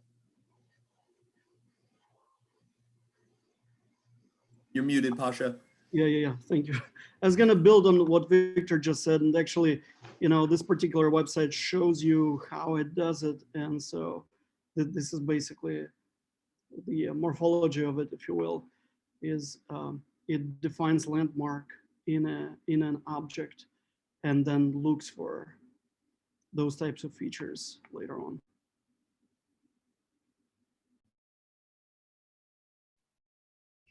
I think that's what I particularly love about this application is you could really use it with anything, even just walking around your schoolyard and looking at leaves, for example. It's just something that you could do so close to the school. You don't have to go on a field trip. No, nothing big that requires from the students. Anything that's around them, whether it's at home or school, they could participate in an activity like this. Even lends itself to so much different content areas. Wherever you want to plug it in, it could be applicable. And so to build on that, I will say, remember that Silicon Valley clip I showed you in the beginning today, this morning, that did the hot dog, not hot dog?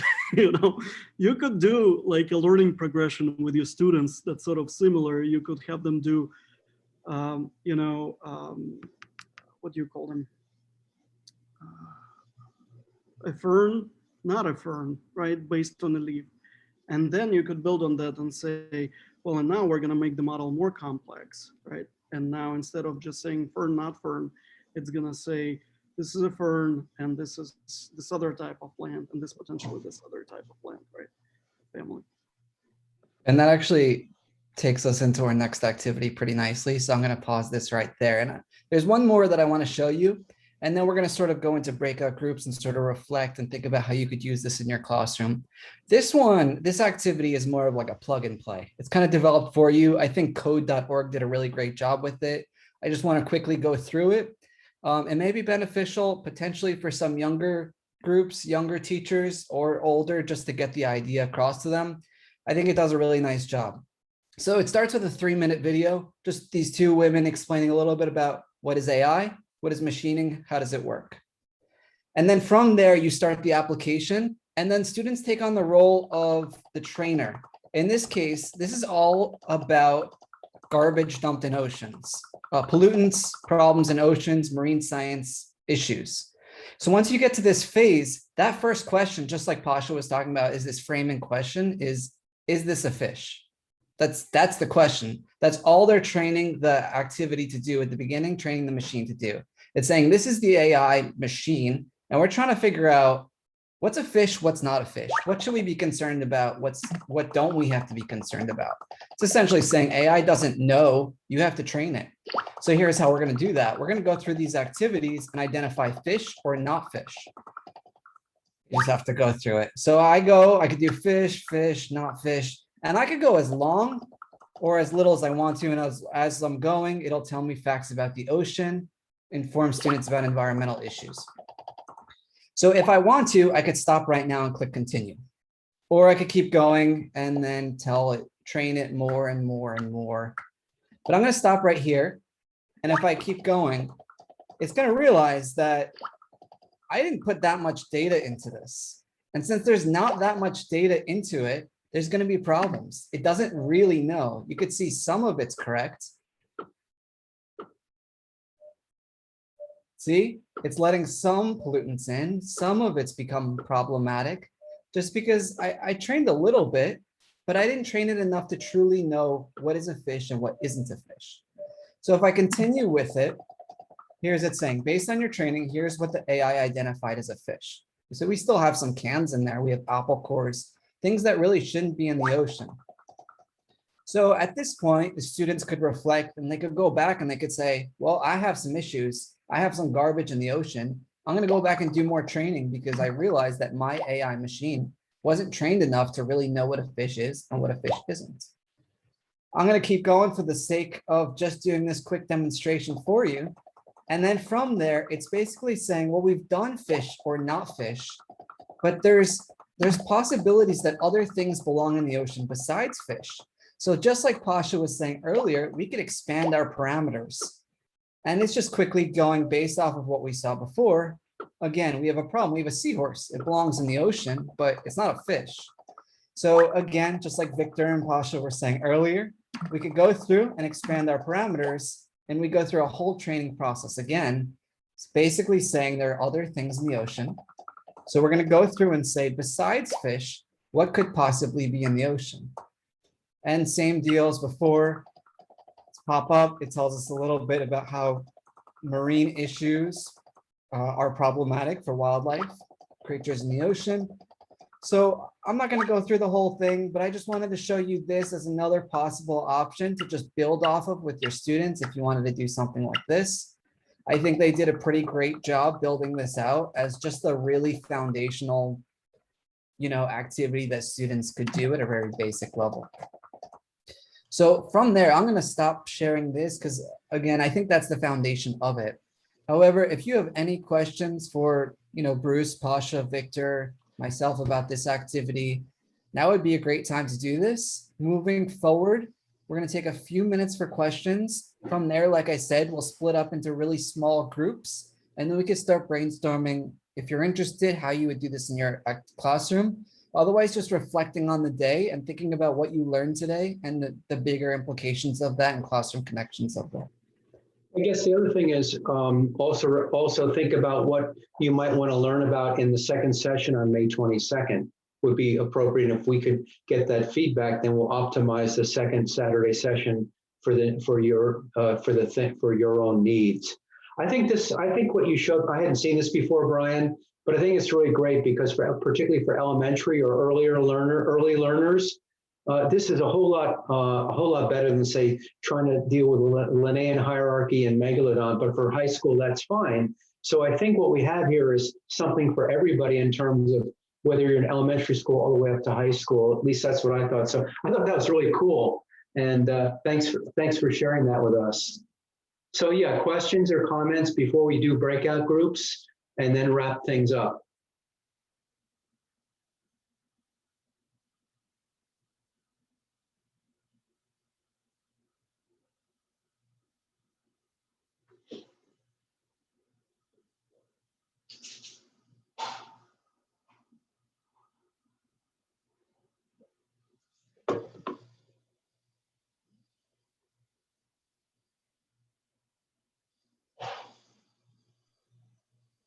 All right, I guess I'll just walk through these guiding prompts that we put together as mere suggestions. And again, you might have other questions and other things related to what you've learned today that you want to discuss as a group.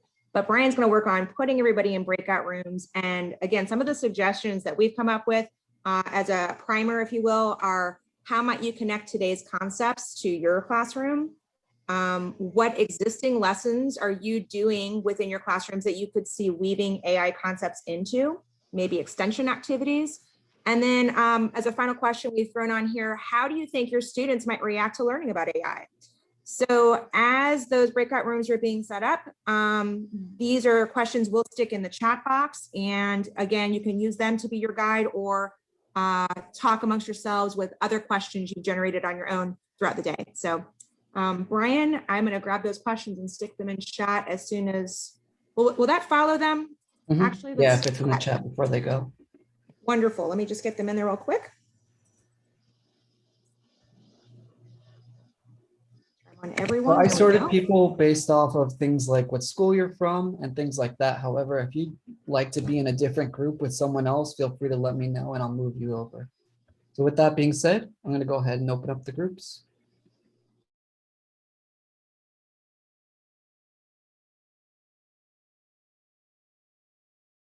I didn't know if you wanted to be in a group, but I could assign you. Otherwise, you're on mute. You're still on mute. I'm not sure. My bad. There you go. Yeah, I said, I guess I'm good unless, you want me to help out. Oh, you're good. Well, thank you so much for stopping by and sharing that. Yeah, I pulled up the wrong PowerPoint. Oh, no. I had added 2 slides about, what Bruce asked for with the morphometric stuff, but I think I saved it to OneDrive. I didn't save it to my desktop. So when I opened the desktop one, it wasn't the right one. But I was like, I can't go back now. It's too late. That's funny. Yeah. All right, Victor. Thanks again. Have a good weekend. Yep. Have a good one. See ya.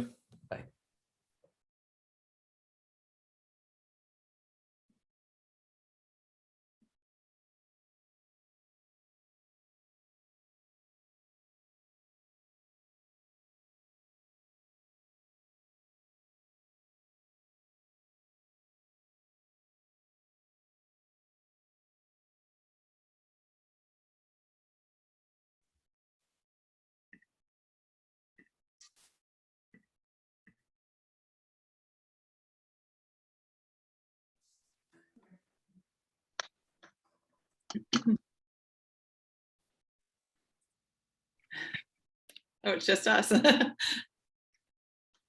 Let had it some go. We amazing had some really ideas, good Brian. conversations. Yeah, Sam. We talked a little bit about there's a digital certification or digital literacy type thing where sort of agriculture one takes a lot longer, but the digital one could be done in a few weeks, and that could be something we could look into potentially working closely with teachers on. Cool. Pasha, you look so happy. I am happy. I'm just a happy person, you know. You have to have the best breakout room. That's why he's so happy. Yeah, exactly. I had the best people. Well, everybody's good now that they're showing up. Anyway, but yeah, we had some good brainstorming, I feel. There's just so much we could do with AI, obviously. With existing systems, we could design new models for doing really interesting things. Yeah. I love that. So I think now that we're all back, I would love to hear something from each group. There are only 3 groups, but just to frame it, it really could be anything. It could be, I heard really great stuff from some groups about bringing in an expert. I mean, that's what we do. It's the CEPS program. You can request a scientist for content for like megalodon tooth, for example. We have plenty of those experts. You could bring it for AI processes and working in the career or the industry. You could bring in someone else, really whoever you need. If you put in that request, I'll work to make that happen for you. We also worked on ideas, just really, really great ideas, which is one thing that I thought was really interesting. And I feel weird saying it to a group of Flagler residents. I've never actually been out there, but it was interesting to me to hear that, oh, my kids go to the beach every single week. And on the other side of Flagler, oh, my kids have never been to the beach, which is fascinating to me. So there's a lot of really good discussions of, oh, my kids could do this on the beach and my kids could do this in nature, and bring those ideas together and marry those ideas together. And one of the questions that I really framed to one of the groups that I was in was, as a I was a former teacher for 5 years. And I would go to all these conferences and get super excited about these ideas. And I just couldn't wait to come back to my classroom and implement them. But then you start grading, you start writing lesson plans, and things happen and you get tired. And sometimes these amazing ideas you have don't actually come to fruition. So one of the questions that I framed was, how are you going to make this actionable? How are you going to stick with it? How are you going to start to do these things? So I listed a bunch of possible things, and I heard really amazing things from some groups. But again, I would love to hear at least one thing from each group if you're willing to share. I'll share for my group. We talked about how we could infuse AI in the middle school, like 5th through 9th kind of, and by bringing in some speakers through Zoom. And we also talked a lot about kind of the flip side, how bots can influence it, and for better or for worse, and the bias side, how it's affecting different careers like political scientists and stuff. So it was very insightful. So I agree with Michelle. We were in the same room, which is why it was the best room and why Pasha's so happy now. We did talk about like that it's important if you're going to teach about AI, it can't be all like sunshine and rainbows and butterflies. Like you have to acknowledge and address the negative aspects and the nefarious aspects of the AI. And I think the best way to not let it be like this meeting and then the next meeting and then never think about it again is like to incorporate it into stuff you're already doing. So I had said, because we dissect owl pellets every year because kids like to play with owl throw up.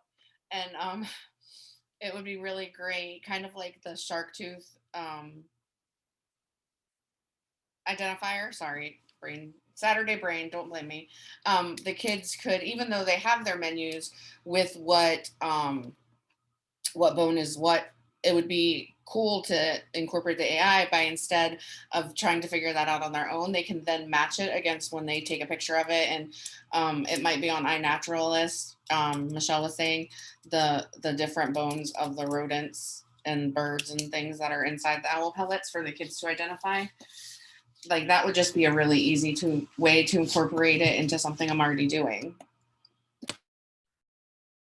Great. Thank you, Abby. Next, I'd love to hear from either Kristen, Morgan, or Martin, please. Our group, I guess, oh, go ahead, Morgan. so our group talked about a few different things, but something that I think we're going to end up working on is having or building a teachable machine to recognize student dress code. And like they could get in front of the camera and then decide, like it'll decide whether or not they fit the dress code, kind of based on like their collared shirts. And we could even, you know, take it a step further with our students because they're pretty advanced, and have them start doing some of like the Wadsworth logos for when we have like our Friday wear a t-shirt for Wadsworth Day, and getting all the different types of t-shirts that the kids can wear and what they can't wear. So I think that's something that the three of us can work on together and actually get moving within the next 2 months.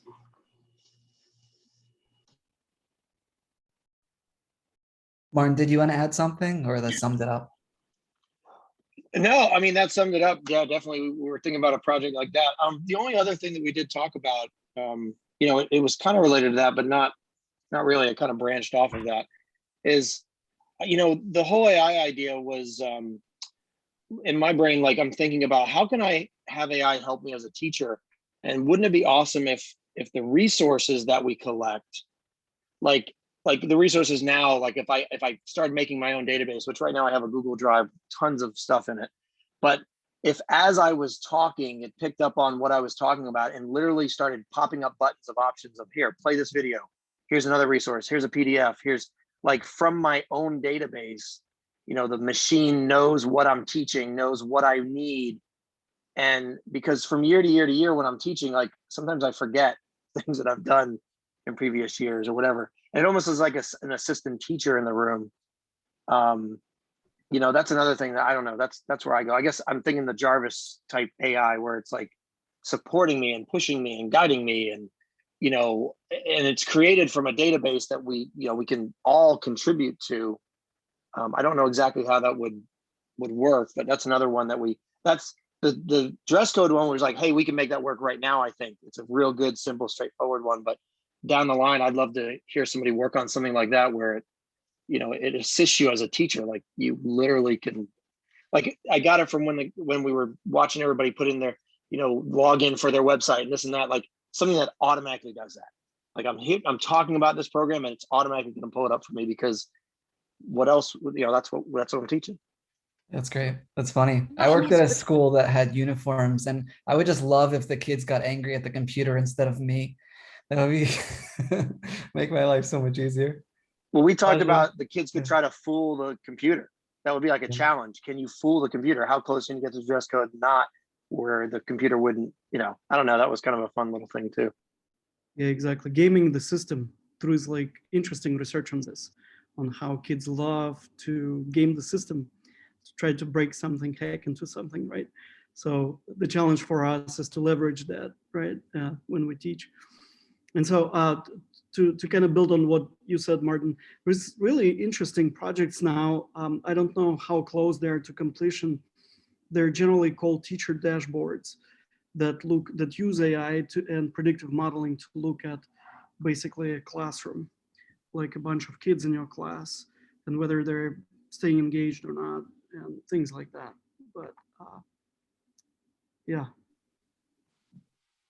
Great. I'm not in his group, but I think all of us should get together. And Martin, it's funny you said that because I was literally talking about that to my class last week. And we said that we should have a teaching assistant like Alexa.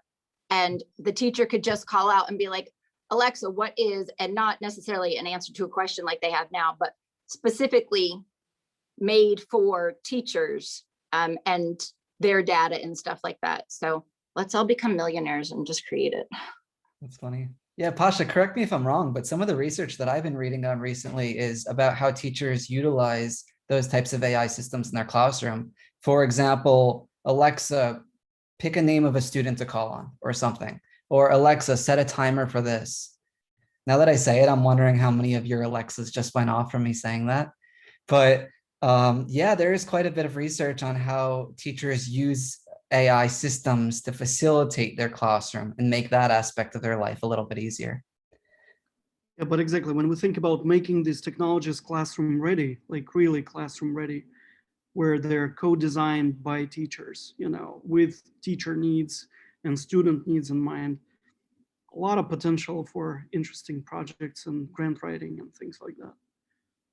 You know, take it a step further though, exactly what you're saying with Alexa, think of it from another level of AI. Like if I'm talking about something and I actually say a question, I could actually have it already predicting what I need to know, pull it up on my screen, and all I got to do is hit a button and it puts it up there. You know, like, you know, so I don't have to say Alexa. I don't even have to say much of anything except, you know, it just kind of funnels through information that I'm saying and gives me options, you know? Isn't that how Spotify gets my playlist? All right. Yeah, I think that is. And Facebook gets our ads. Our last group, someone, Matthew, Kathleen, or Tracy, whoever wants to share, please. Holy crap, Kat, you're not going to talk? Seriously?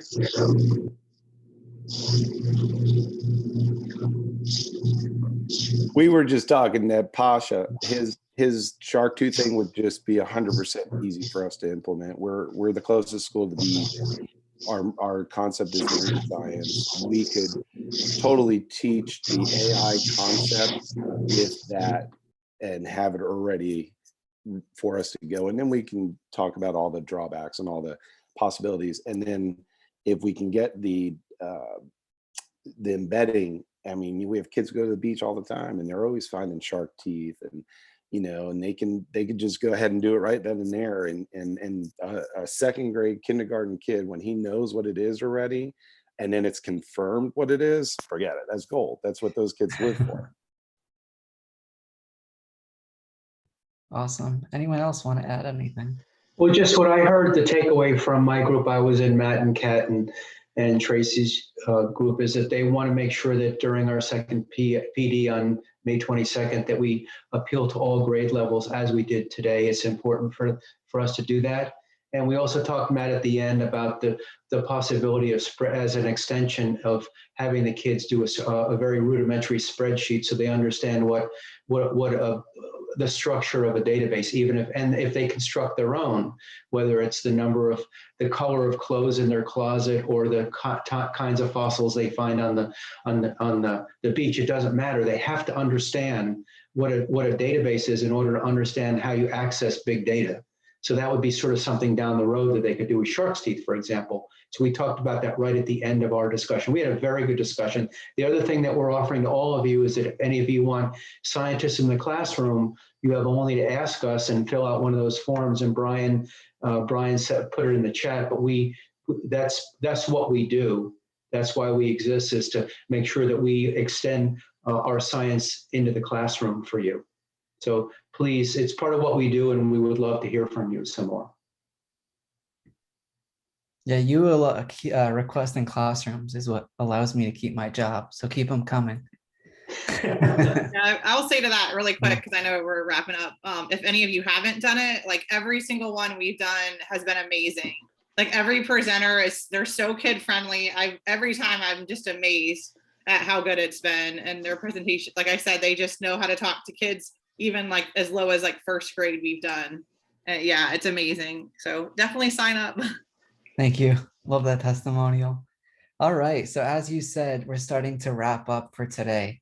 So here's what it looks like. Here's what's next. So our next session is going to be on May 5th. And just to let you know, May 5th will be a little bit different in that we're not having presenters. We're not doing something big like that. It's going to be a check-in. You have a lot of amazing ideas today. We all just heard all of your amazing ideas. May 5th is just for us to hear, how is it going? And how can we help get you ready for that May 22nd date? Is there anything that we can do to further support you as you implement this in your class prior to our last workshop session, which is going to be on May 22nd at 10 a.m.?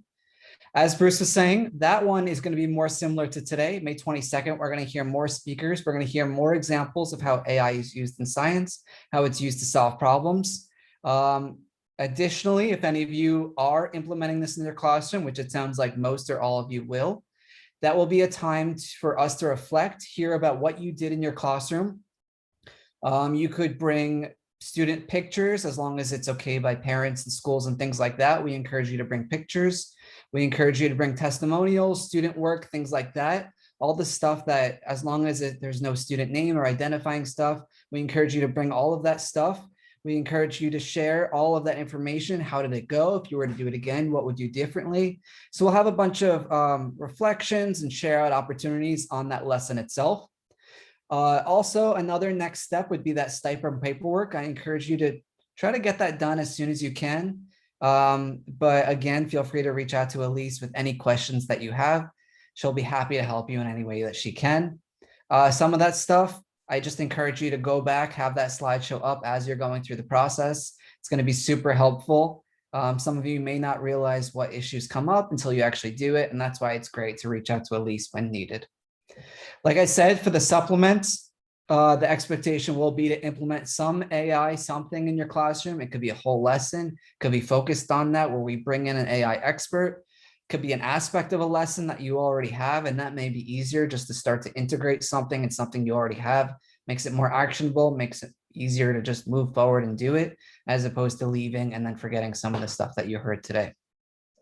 Additionally, I made this teacher toolkit. Some of you were requesting just additional stuff. So I'll just show you a little bit of it. So this teacher toolkit looks like this. Just so you're able to see what this looks like, it is this. It's basically just like, if you want to do one of these activities, you're more than welcome to. You don't have to. I'm not limiting you to these by any means. However, it's just a bunch of ideas that I came across as I was preparing for this session. So the first one is the one that I went through earlier, fish, not a fish. You could do something like that. Second one is teachable machine. That's what Pasha went through. That's something that you could train to. The link is right here. There's some really great YouTube videos made by Google as well. Some of them are just, there's like a playlist, I think, a set of 3 videos. They're at most 2 minutes. Explains to you how to use the system if you need any additional support. I know some of you already use iNaturalist, but here's more information about that resource. BirdNet, this is one that Nick talked about earlier, sort of focusing on AI and sounds as it relates to birds and things like that. Some links here if you want to start to have your students create a chat bot. Same deal here, as well as the Request a Scientist link, and then just some additional resources if you want to just look into it itself. And as Josh says, this one was just fun watch, sort of how the AI system of machine learning sort of analyzes a Mario game, gets it to go across the whole level without knowing anything at all from the beginning of it. Just some fun activities if you want some further resources. So that's the story with that stuff. And lastly, I have the link to the Google folder. This whole presentation that we had today is in the Google folder. Stephanie and I will send out an email probably Monday to follow up with additional information, some of the stuff you had here, Google Drive link and things like that. But I think that just about wraps it up. If you have any questions, feel free to stay on. We'll stay on just a few minutes, just see if anybody has any further questions, help them with that. Otherwise, you're free to go. Great dialogue today, everybody. Thanks, Thank you so everybody. much. Thanks for Appreciate hanging in it. there. All right, thank you.